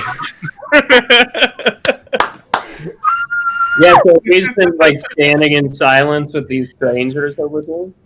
We go back in time to right before Augustyn and Feather left to go have their private conversation. There is a man and a woman at the fire, and they both approach Excavo, Jade, Darby, and Archibald. The man walks up to all of you. He says, "Hello, friends. My name's Ziggy Carmichael. Welcome to Camp Moonlight. What are all of your names?" Darby, sir. Good evening, Archibald Alvins. Jade says, "My name's Jade DeWitt." And Ziggy And this is Excavo. Ziggy nods at Excavo. "Please join us inside the communal cabin, and we'll give you a proper welcome to Camp Moonlight." And he walks up to a large cabin and gestures for you to follow. And the woman that he's with gets up from the fire and does the same. Darby, openly suspicious. Wonderful. A bit of community is just what we all need. And I throw my hands around my feuding colleagues and start to march that way. If you say so. Trudge along. See what I mean, Ziggy? By the way, do you all happen to have this is a lovely place. Do you all happen to have a ropes course by any chance? Oh, I'm afraid we don't have a ropes course, but we can easily make one for you. Together, as a family. I think I'm going to love it here. Now, you guys have the right idea. Can we leave the tree guy and the prince here? They seem happy. So, does everyone join Ziggy in the cabin? Yeah, I don't know where else I'm going to go. It seems like the polite thing to do, and so I think we follow him in there. Inside, the cabin looks like a reasonably clean living area with a large living room dominated by floor pillows and wall tapestries and a small efficiency kitchen in the far corner. "Friends, Feather told us to expect you." Are you quite right? Don't mind that. There's a stomach bug going around. Oh dear. Never you mind that.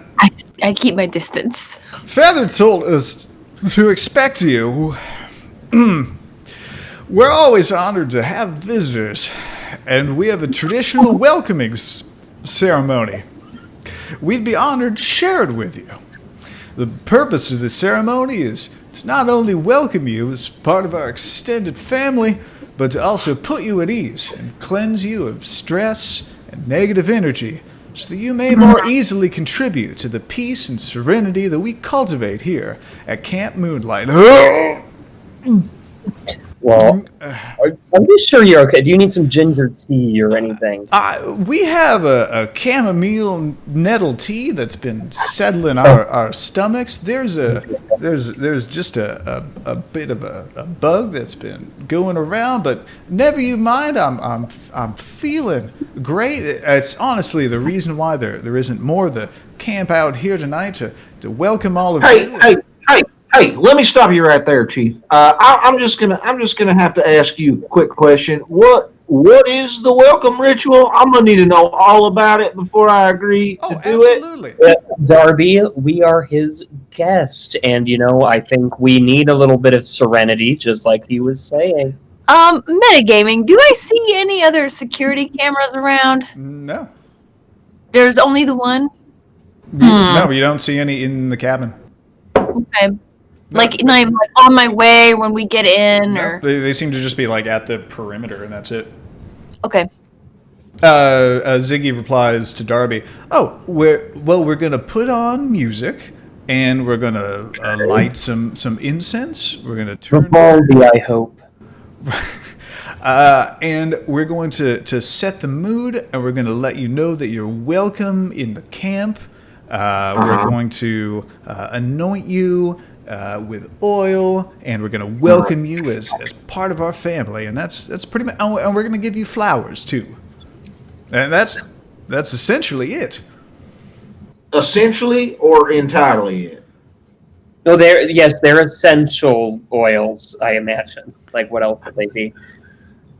Mr. Darby, I get the sense that you are suspicious of this, and I think that, Oh, do you?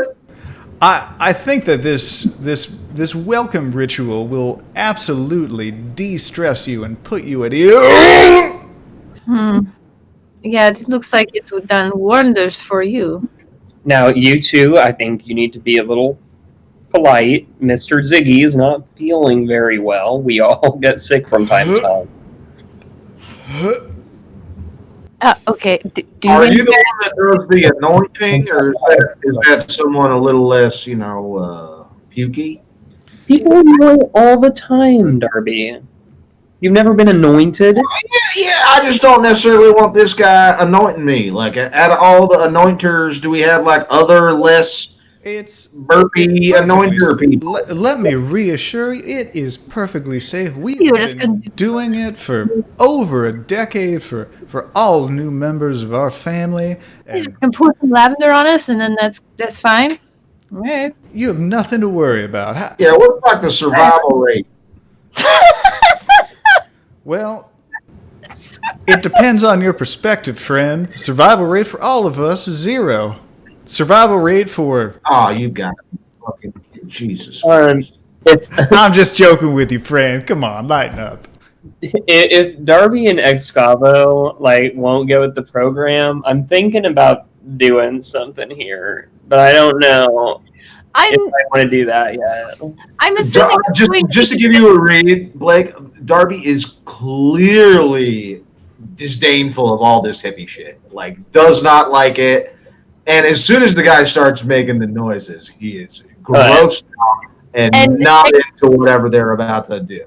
I'm more concerned about the sickness going around and not wanting to be around that than she is being covered in tea tree oil or whatever they try to do. Well, I'm getting some anger at you guys, and in a lapse of my judgment, I think to get you guys to cooperate, I want to try to use my dread gaze thing that I got last time. Can I do that? I think dread gaze would only have the effect of terrifying them. It makes people run away from you in terror. I think Okay. I'm reading it wrong. The thing I looked up said it could be madness, immobility, or reckless flight, and I thought it was a choosy thing. Yeah, I don't want to scare them away, so never mind. Yeah, it's terrifying. It's so horrific that they have those dramatic effects on people. Ziggy I'll says, give you a teacher look, though. Brother Darby, would it set your mind at ease if if Sister Karma were the one to apply the oils, would that be? Where's she at? Oh, Sure. Oh, sorry, over here. And the woman who walked in with Ziggy is introduced. This is Karma. She's the one who can all do right. that. And she says, "Hi." Can you give me like 2 sentences without the like vomiting, and let me see like what you're all. Are you sick, Karma? How do you feel? I'm feeling better. Shit. See, I just really am not into like an ill hippie rubbing me down. Karma says, Y'all- "I think that's just the perfect." I pass. Karma turns to Ziggy. "I think Darby's going to get the most benefit from the ceremony out of all of our new friends. I think Darby is going to appreciate this the most." So reluctant. I think we should get started. No. No. Sir, do not make me do this, please. Like, do the oil, Darby. Oh. Darby, you're gonna end up liking it. I'm second in command. You don't have to do No. it. I'm first in command. We both have to do it. Mom says I don't have to do it. I'm not to doing it. Ziggy says, this is essentially like a free spa treatment that we're offering, and as a bonus, you get to be part of our family forever. See, guys, Sounds kind of But creepy. you all are sick. I don't want that. we need to start acting like a family. We're all in this together. What, and share our diseases with one another? It's like, can we even get sick? Is that even a thing? Not really. Like, I don't think we can even get sick. We have we have horrific immune systems. I don't know if we know that though. I mean, I don't think. I think I can get sick. I am afraid of the. Yeah, I think I can get sick too. I don't know if vampires can get sick. I really don't. Each of you can make an intelligence plus lore check. Lore is a special knowledge that all of you get 1 dot of for free. That encompasses specifically knowledge about the vampiric world. So basically, intelligence plus 1. Oh. If each of you individually want to roll to determine whether or not, Yes. if you would like your character to potentially know that it's impossible for you to contract human diseases. I Darby is sure that you can, and is not interested in hearing anything different. That is fair. okay, I'm gonna roll. I'll roll. Do it. Why not? I'm pretty intelligent. I would like to do it too. Excalibur, you remember learning that you cannot contract human diseases anymore because you were dead. Dead people can't get diseases.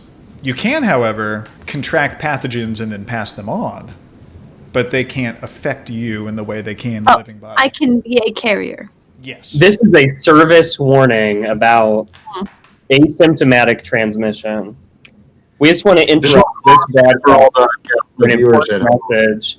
let people know the very special episode of the new Cammack. Yes.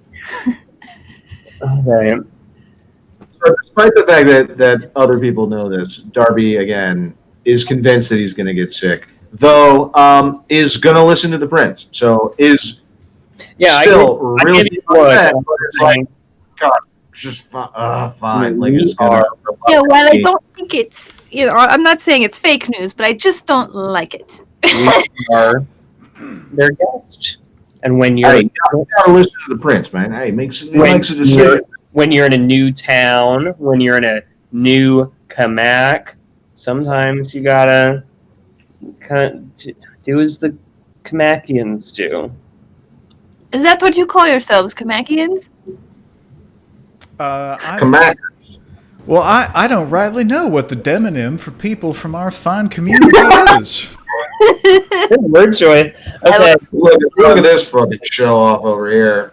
okay, Mr. Carmichael, how do we go about your ritual? Well, I'll begin by putting on some music to help set the mood. It's a Tuvan-inspired a cappella chant that we recorded here in camp. Is that okay? Oh, that sounds fantastic to me. Okay. I love the Tuvan stuff. I'll do that, and let's give it a minute for the vibe to settle in, and let all our vibrational energies settle down before we begin the ceremony, and then we'll begin passing out the flower garlands. Okay? All right. Flower. Ready? As the two throat singing is playing, I'm just looking at Darby. I'm just like, huh? Vibe? Karma goes, and they both walk in opposite directions. Karma goes and she lowers a dimmer switch on the cabin wall, and the lights lower a little bit. And Ziggy goes over to a 1990s era stereo system, turns the volume way up, and presses play, and closes his eyes and starts slowly rocking back and forth as music comes on. Oh no.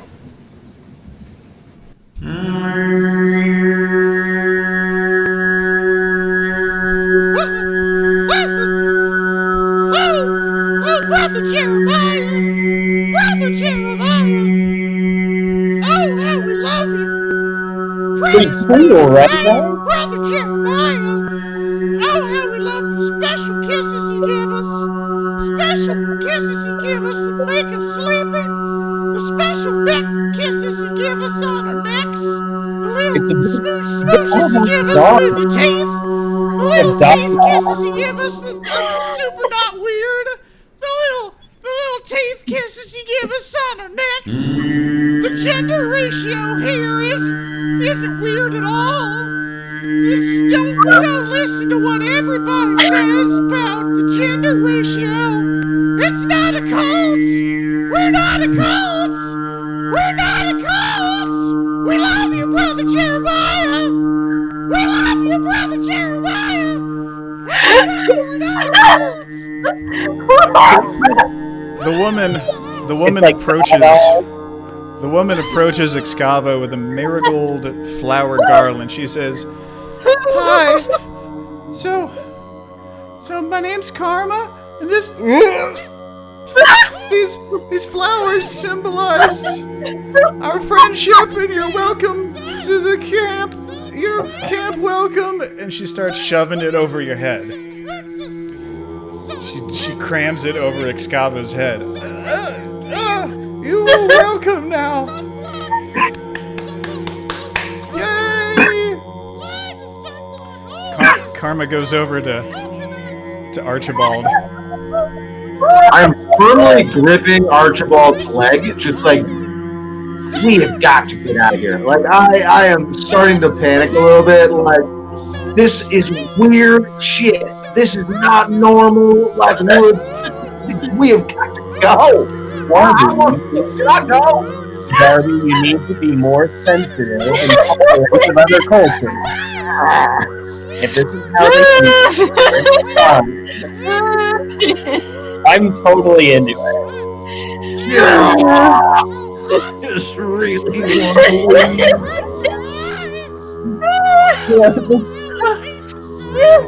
Karma offers a flower garland to Archibald, and she holds it right up from his face and says, This is for welcome." Thank you so much. You're thank you. I will get it on me. Shoves it over his head. Yeah, I'm into it.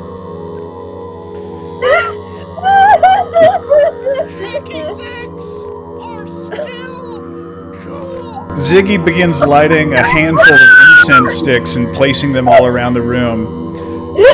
This incense is hand-rolled here in the camp, and it's available for purchase. It's called Midnight Scream. As you can tell, the scent is quite alarming. It opens up the sinuses and punishes them. Would any of you like to buy it? And he starts waving it around and just kind of wafting it right in Darby's face. It's very bracing. It really helps wakes your brain up. Laughing. And you're cute. Come on, this is a lot, right? Like, Karma offers a flower garland to Jade, and she walks up to Jade with the flower garland and says, "You are a friend." No, No. Okay, all right. I'll do it, sir. But let Jade's new. Okay, let her not decide tonight that she has to join a club forever. So you can't. Hey, she's out. Hey, go wait in the car. Yeah, honestly, go wait in the car. I told her to wait.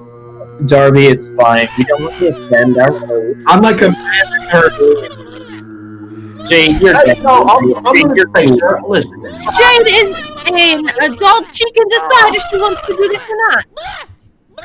Yeah, it's like, hey, Jade, you're I cool. think she's quiet to listen to me, right? Jade says, "Cool. Hey, Karma. Yeah, Feather brought me here before, but yeah, this is cool." And she like lowers her head and lets the flower garland be put on.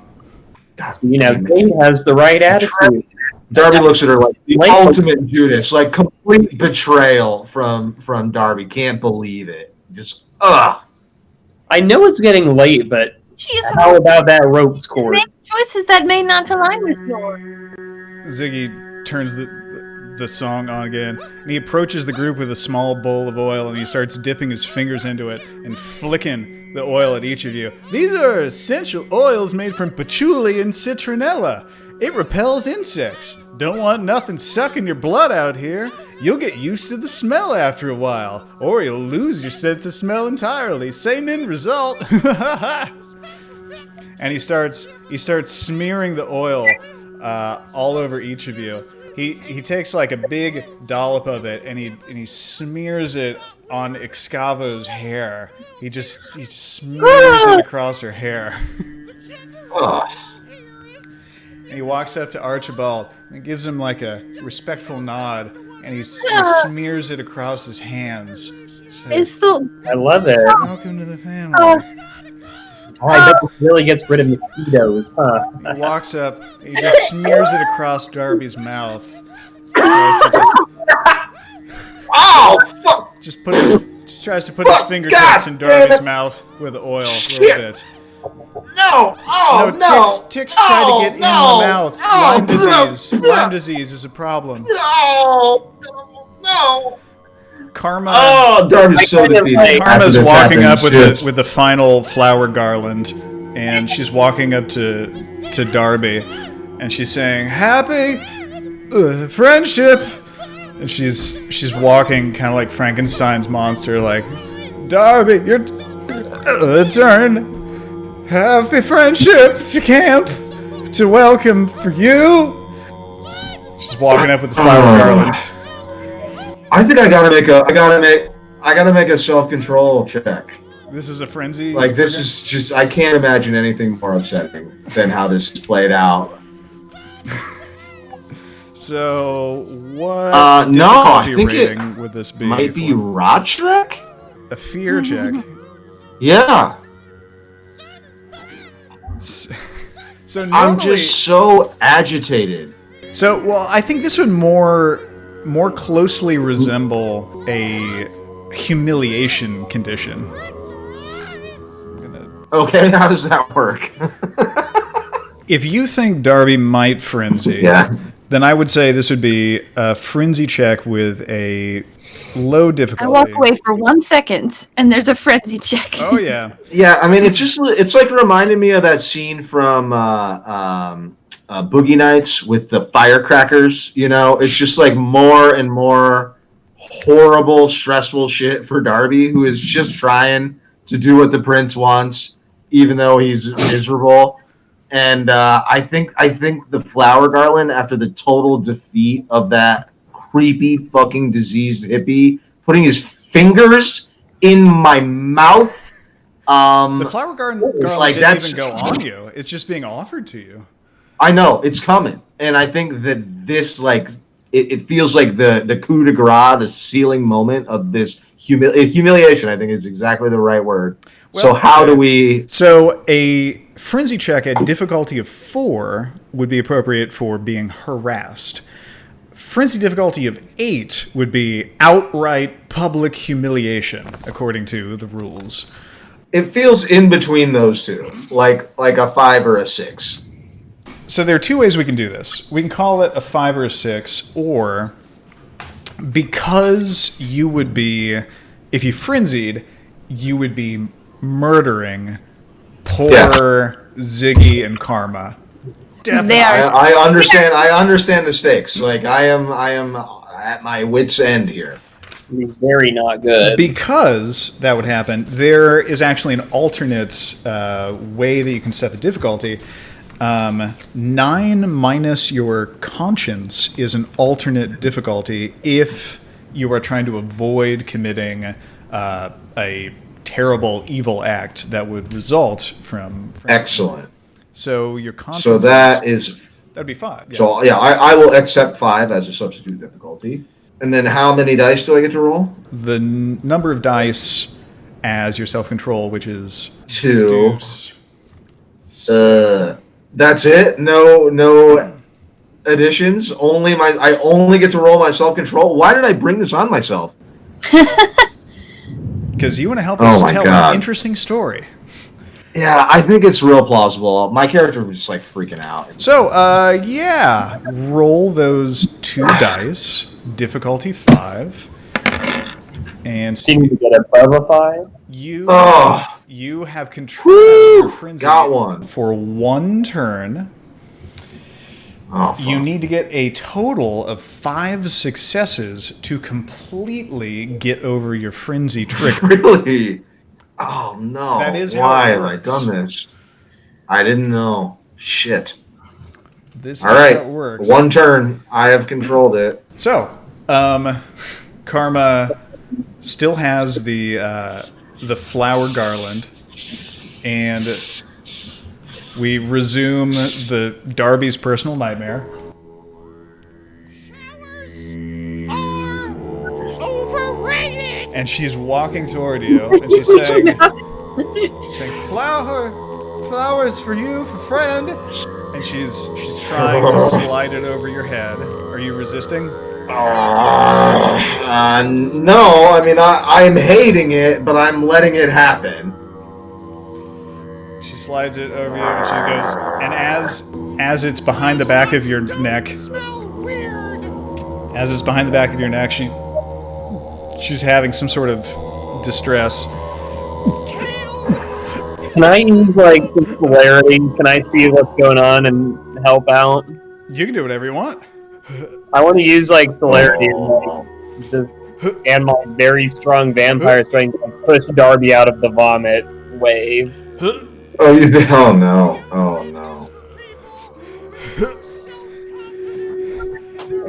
Personal majesty. I'm getting like shoved aside. She pukes Yeah, all over Darby. Can I not see her like? Blake saw it coming.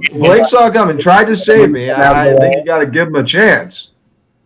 Okay, what is Archibald's move? What's his attempt?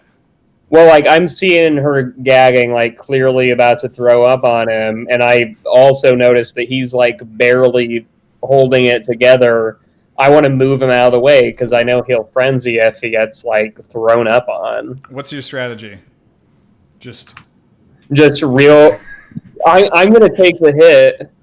I'm gonna like move in the way and backwards. I'm gonna take it. You're bodyguarding me? Now keep in mind, they're practically comrade. They're practically I'm trying hugging. to teach you guys an important lesson about teamwork right now. Yeah, I'm anticipating what I imagined when he said that, Graham, was him like pushing at my center of gravity, like in the chair that I assume I'm sitting down. Are we seated? Are we standing? Yeah, we're like kneeling, right? Yeah, let's say we're kneeling. So you're trying to put some part of your body in the way of Karma's face. No, yeah. He's trying to like knock me out of the way and protect me from the out of vomit. the way and also like take it as a result. I've taken the bullet. Yeah, so you do that. That does, however, break the flower garland. Which one? Oh shit! Everyone knows that's a big deal. Darby's. Archibald, you done fucked up. Which is probably going to upset Darby. I'm like covering puke, right? Yeah. I hold up the broken flower garland, still clearly covered in puke. I'm just like, Karma, I'm so sorry. You don't happen to have another one of these, do you? Karma says, yeah, we got a whole bunch. Good. Do you happen to have somewhere I could, clean up a bit? She walks over to the edge of the room and she grabs a towel and another flower garland, and she shuffles over to you kind of unsteadily. And Archibald, she hands you a flower garland, and she walks over to Darby, and Darby, she hands you a towel, and she sort of turns and she shuffles back over to Ziggy, is sort of staring off into space. I kind of towel off, and I just say, oh, wait, what was I just going to say? I forgot. She gave each of you the wrong item. Yeah, I towel off anyway, and then hand it to Archibald. Yeah, we trade, and I start cleaning myself up. Oh, sorry. Darby immediately needs to make another frenzy check, though. Oh, yeah. True that. Oh, no. Oh, was that just a nothing? Is that a nothing? What happens with that? Is that something bad? What happens? Oh, my God. Darby, I think, frenzies. Unless... No. Yeah. No. Now, we can double check how you can use willpower. Yeah, I'd spend a point immediately. Like, I think what happens is, and I'll just describe it to everyone. I think she hands me the wrong thing, and that's like the last. Like, and I just lose it, and you can see just all of this effort just has finally collapsed, and my muscles tense up, and my fangs come out, and I just look terrible rictus, like I'm about to just destroy this person, and then I stop. The door opens, and Feather is there, and behind her is Augustyn. That's the moment that they see it, like me controlling myself and not murdering, because murder was in my eyes. Like it was clear that I was going to eat her face, and then I did not, in fact, do that, and I did nothing. Augustyn, as Feather opens the door, a wave of incense smoke and powerful smells hits you, and you see Scavo, Darby, Archibald, and Jade all covered in oil and flowers, and Archibald covered in a little bit of puke, toweling himself off. And is Darby it unreasonable looking. Can I say something to Darby real quick? Like, yeah. Darby, do you need to take a walk real quick? I kind of like exchange like a knowing glance, seeing like what's going on. I think that might be really, really good.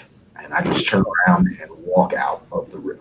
The moment you get outside, I suppose you just start frenzying.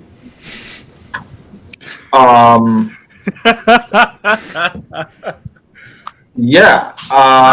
Wait, no. So I get 5 turns, right? Don't I get 1 turn per each of my permanent willpower? If I expend a point to control my frenzy, isn't that what you said? No. If you spend a willpower, you get 1 turn that you get to control yourself. Oh, that's harsh. But since we're not in combat, we'll consider 1 turn to be like a moment, a long moment, a beat in the conversation. I use that moment to acknowledge that I have permission to leave, and then burn for celerity and run as far as I can away from everyone else. As you open the door, I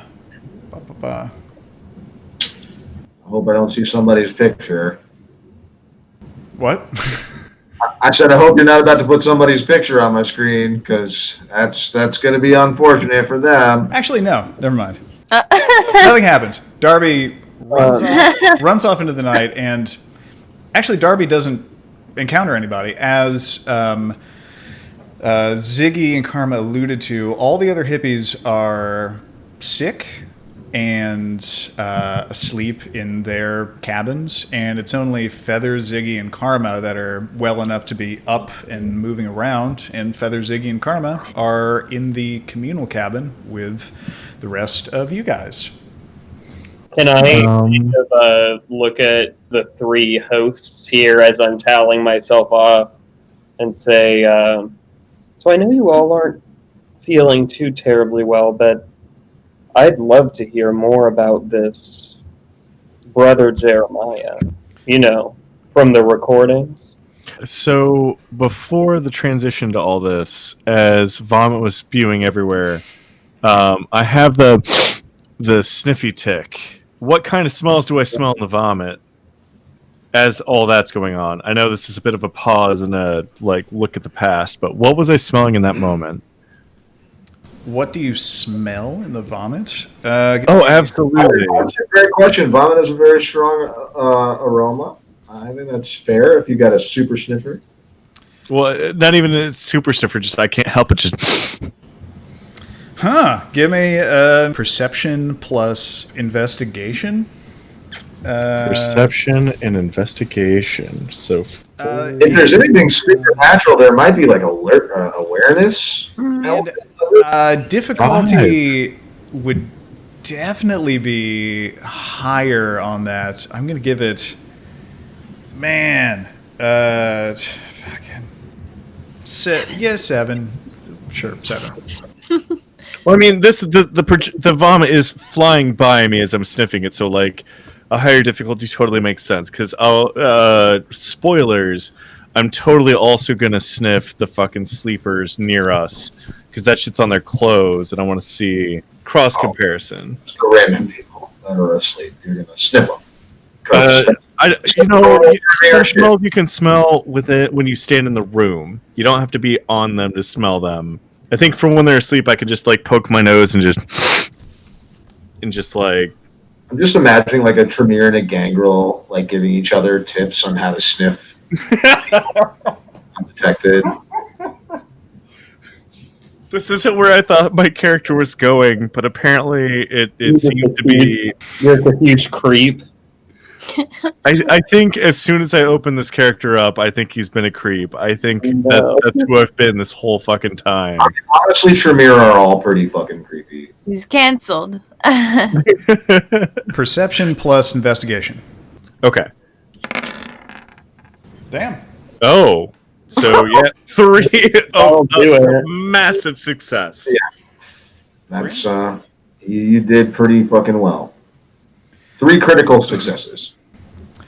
Now, most people wouldn't be able to pick this up for what it is, but you get the sense that there's something fungal in the vomit.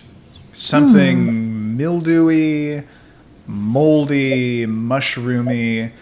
The fact that you deal with plants and other things that aren't plants but that also grow out of the ground gives you a familiarity with the smells of things that grow out of the dirt, and you're actually picking up on what has it smells a bit like spores.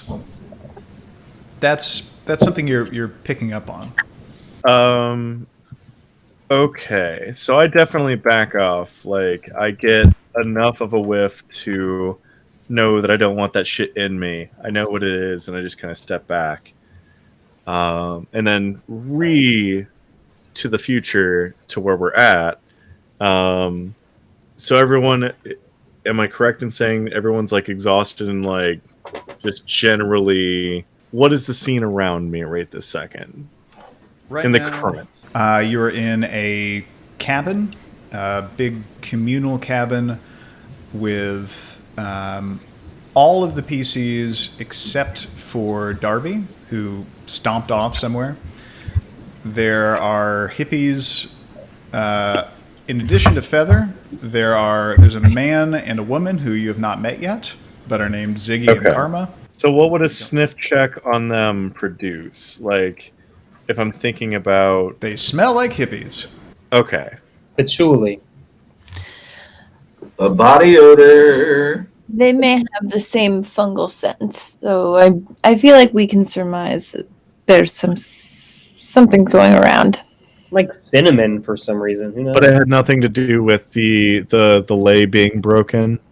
Like, they don't smell any different pre-lay to post-lay.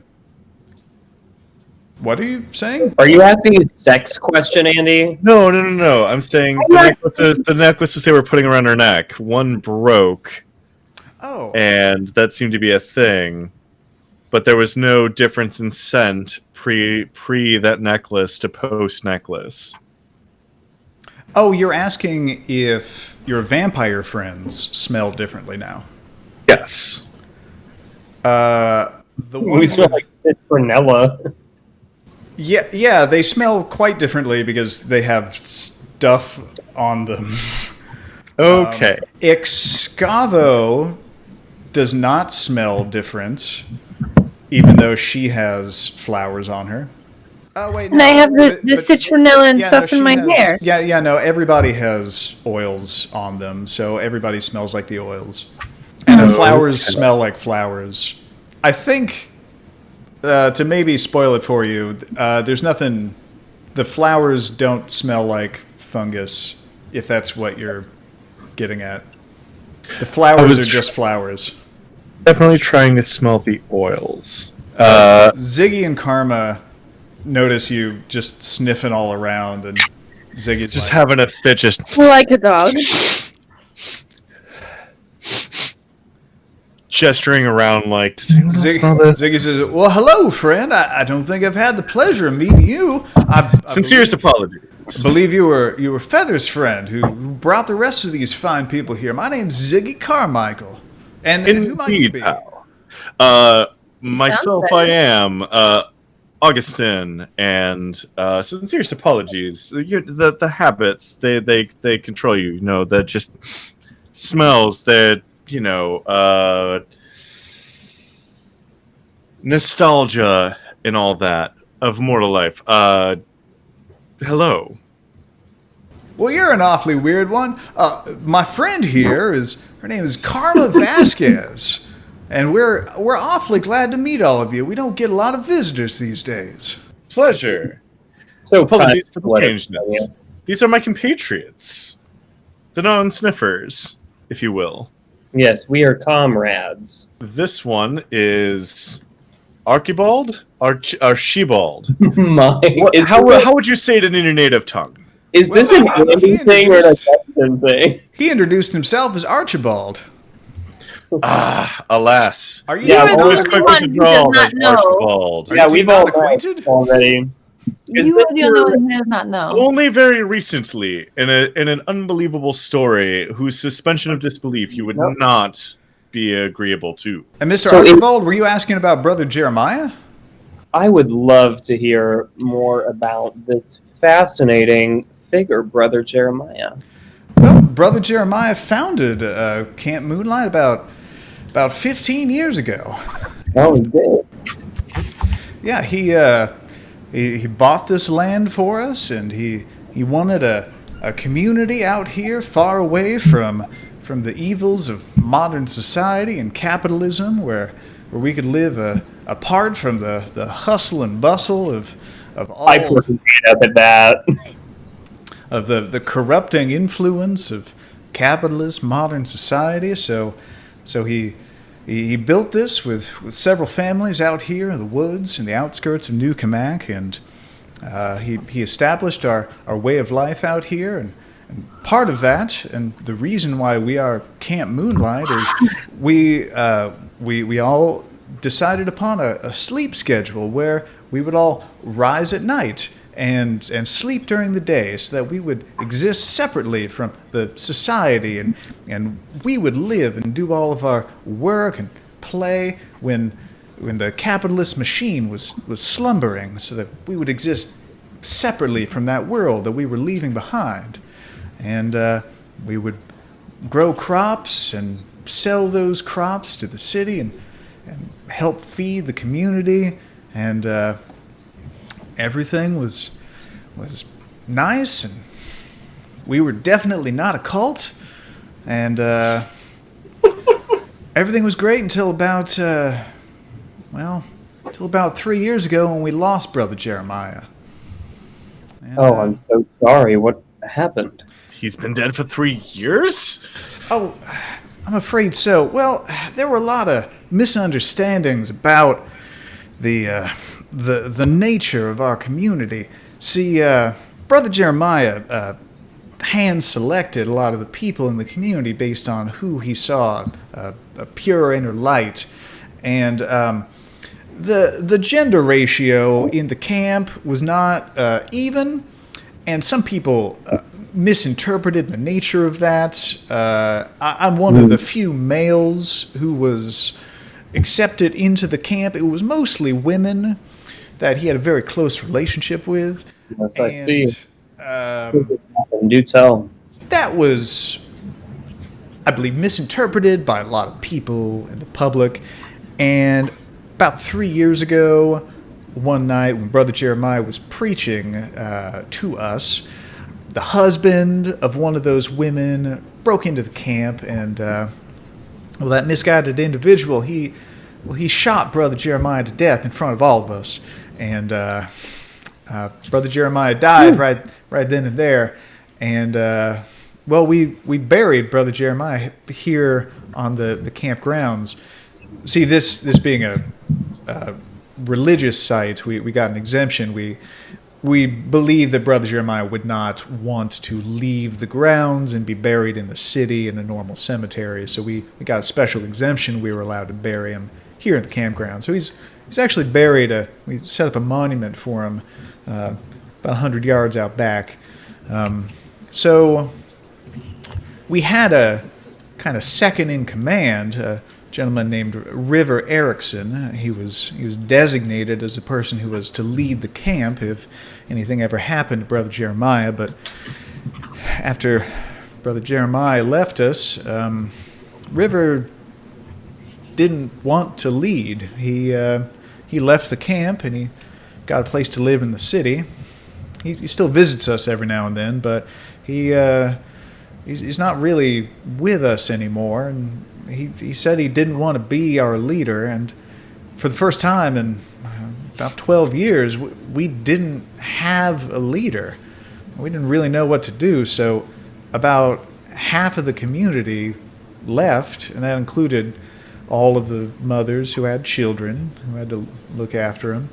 And the other half of the community decided to form a democratic community, an anarcho-syndicalist commune, and that's what we are now. We all try to make decisions collectively as a leaderless commune, and that's what we've been for about 3 years. Well, let it be known that I empathize with your cause. Nice to meet you. I am Professor Archibald Alvins. An I thought expert. I recognized you. No, I've seen you. I've seen your lectures on YouTube. I swear I have a... I love what you're doing here. I love your books. I teach it, but you're living it.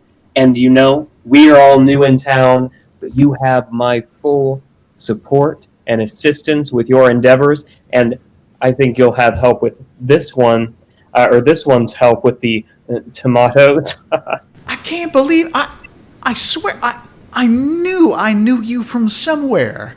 Karma, I know this guy. This guy's a professor of leftist theory. We read your stuff. I feel like I'm going to get to know you both very well as well. Wow. Well, it's quite an honor having you here in the camp. Well, it is an honor to be here. I'm loving it here at Camp Moonlight. Well, I'm sorry your friend had a bad time. Hopefully he's out there enjoying the cool summer air and... He just loves the wilderness. He was so... You know what I think it was? I think he was so taken by the natural beauty of this place that he couldn't even restrain himself anymore. He had to go be a part of that nature. Well, that is he was so moved by the ceremony. And while we don't recommend it because of the ticks and the very real dangers of Lyme disease. Camp Moonlight is clothing optional. Just casually. That's very good to know. Just immediately rips his pants off and just like, all right. They were already breakaway pants. Very, very Russian, Northern European, just snaps on the sides all the way down. Oh, by the way, I don't think we've met yet. And I go over to Feather, who Augustyn told her earlier that I was like the fucking worst. And I just say like, I'm so sorry I didn't introduce myself. You must be Feather. It was so nice of you to invite us out here. Ziggy and Karma kind of walk over to the other side of the room and start cleaning everything up and just kind of are apart from the conversation and aren't listening anymore. Feather says, "Oh, hi. I'm sorry. Who are you?" Hi, I'm Archibald. I'm a friend of Augustyn's. You know him. This is Excavo, and well, we also have Darby, but he went for a little jog. Archibald, I think he mentioned your name. Why did he mention your name? Sorry, my memory is shit. Oh, well, I mean, it's just the four of us, so he was probably just telling you all about all the good times. Wait, are you the prince? Are you the new prince? Oh, I kind of point to like Ziggy and Karma, and I'm like under my breath, like, are they cool? Oh no, they don't know about any of the vampire stuff. Then no, this is a leaderless commune where we don't talk about anything like that, right? Oh no, we're totally on the other side of the room, so they can't even hear us. She says, I'm a prince technically, but you know, if we think about it, we're all princes in our own way. You look over on the other side of the room, and Ziggy and Karma appear to be having like full-throated, like full conversation loudly, but you just see their mouths moving, and you can't hear a word that they're saying because they're on the other side of the room. It's like, so I'm just like, yeah, we're all princes. Soundproofing is incredible. By the way, Augustyn told me you're a ghoul. Is that right? Yeah, I'm a ghoul to the second in command guy that second in command that Ziggy was talking about.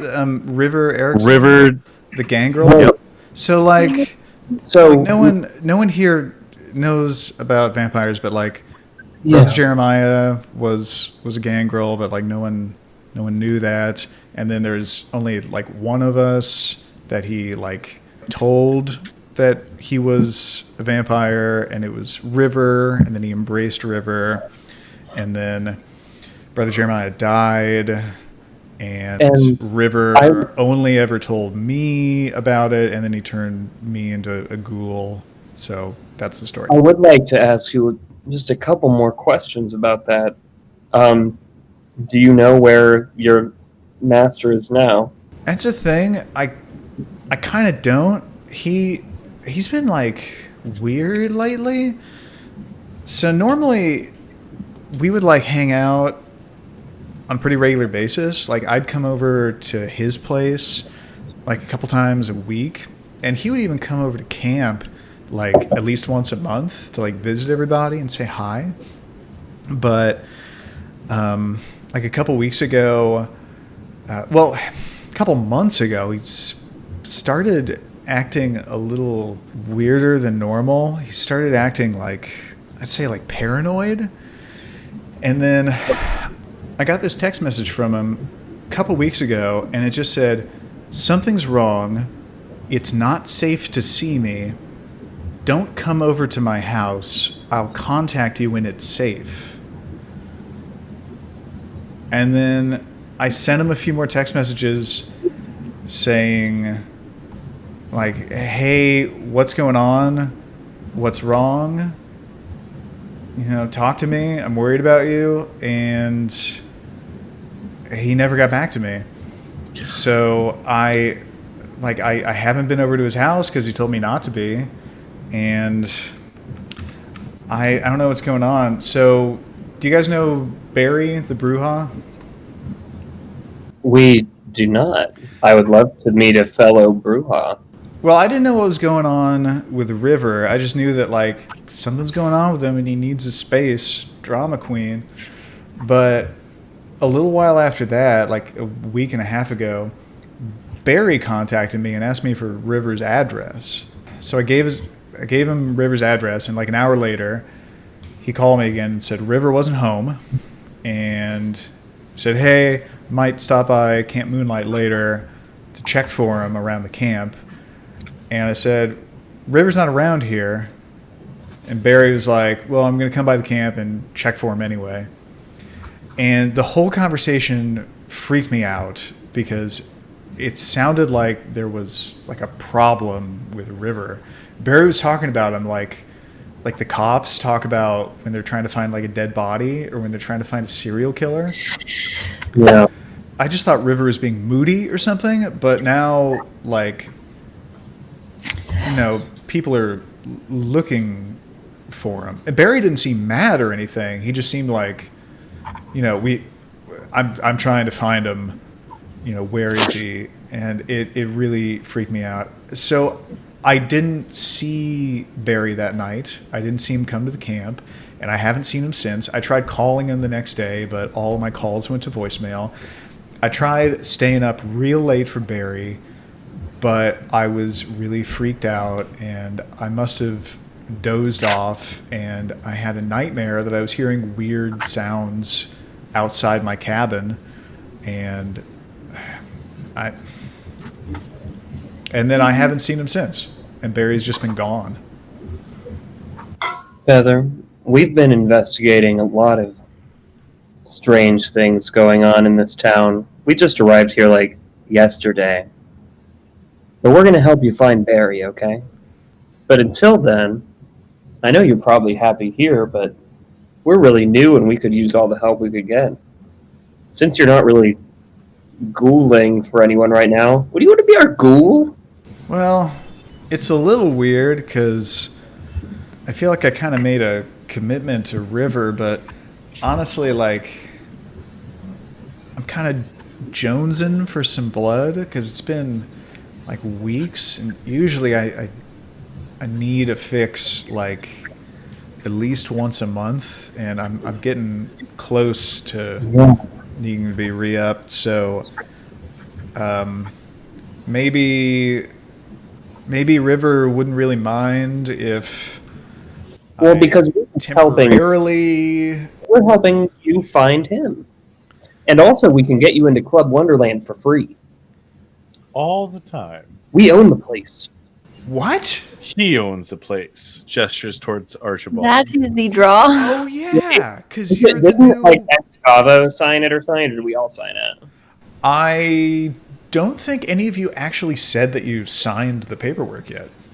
Excavo like almost did, and then no one actually did. Probably do that. But you can say that you're the owner.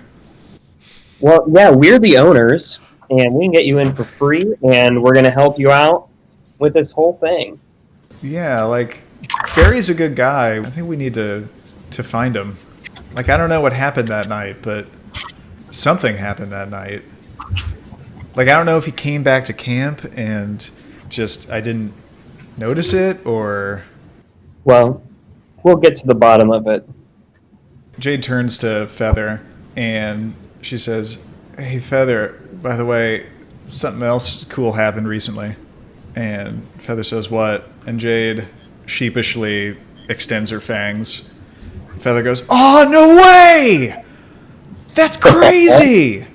Cute. Oh my god, congratulations! That's so cool! Oh man, I knew Delacroix was going to turn you into a vampire before he left. Oh, I'm so happy for you!" And Jade said, I was about to say, does she correct this? Actually, it wasn't Master who did it. It was another guy. And Feather says, "Did you change, like, masters? Are you serving a different vampire? You were with Delacroix for, like, years. What's going on?" And Jade says, "No, on the night that my master left, he died." And Feather goes, "Oh, no. So it was him. Oh my God, we assumed the worst." And Feather pulls out her phone.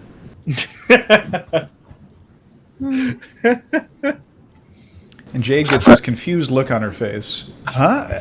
He was flying and his plane went down to the ocean. And Feather goes, "Oh." And Feather looks at her phone again. "Oh, Jade, I'm so sorry. This has to be such a rough time for you. Do you want to go somewhere and talk?" And Jade says, "Hey, what's on your phone? Are any of the PCs glancing at what's on Feather's phone?" I know I don't have to look at it. I know exactly what's on the phone. I'm just running through the woods yelling at the top of my lungs, so let me know when that's... I already know what's on the phone, and I'm trying to turn away. I look at Cravo and try and be like, "Can you do like some cell phone magic? Do you have that?" I mean, she's Like, holding the phone. mentally communicating. Please, someone glance at the phone, because I prepared a picture for it. Yeah, we're all glancing at the phone. We're very curious. Oh, fuck. I knew it. You glance at the phone and you see a picture of I don't say I knew it, but I fully on fire purple PT Cruiser, and Feather says, "Oh, it's probably nothing. Last night, someone uploaded a picture of a burning car somewhere in New Cammack that looked like the kind that you and Prince Delacroix drive around." And Jade says, "No, no, that's just a coincidence. Our car is back at the house." And that could easily be photoshopped. It's probably not true. Especially with the caption, "Bitchin' purple PT Cruiser gets toasty." That can't be real.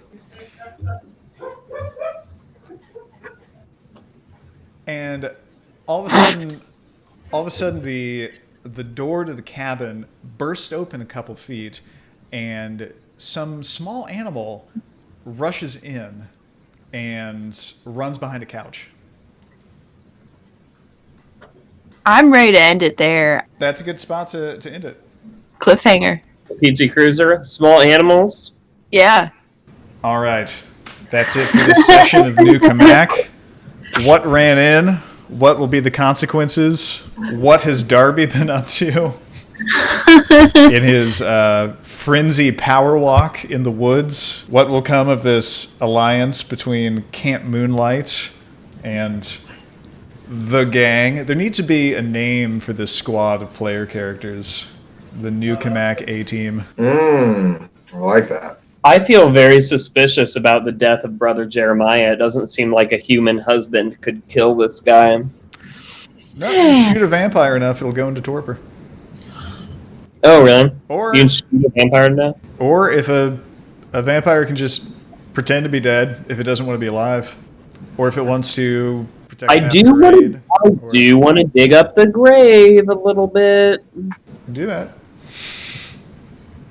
Next section, maybe we will. All right. Anyone have anything they want to do or discuss to wrap up? I am saving my XP. Yeah, I'm going to save mine. My plan is to buy the first level of Dominate to get better at feeding on people. Because that was sloppy shit. I also feel like we keep going on these like feeding field trips, and they end up like being a lot longer than we expect. After I think this one was more important just because of Jade. It was like, yeah. My intention is each character gets their own first feeding scene, and then after the first one, we'll make it much simpler. Okay. The roles will be simpler. I wanted to do an introductory feeding scene to have kind of an example of like, this is how this How they character do it. feeds. Okay. And then after that, it could just be a roll. Like, hey, I go and I feed. Here's my roll. This is how many points I get.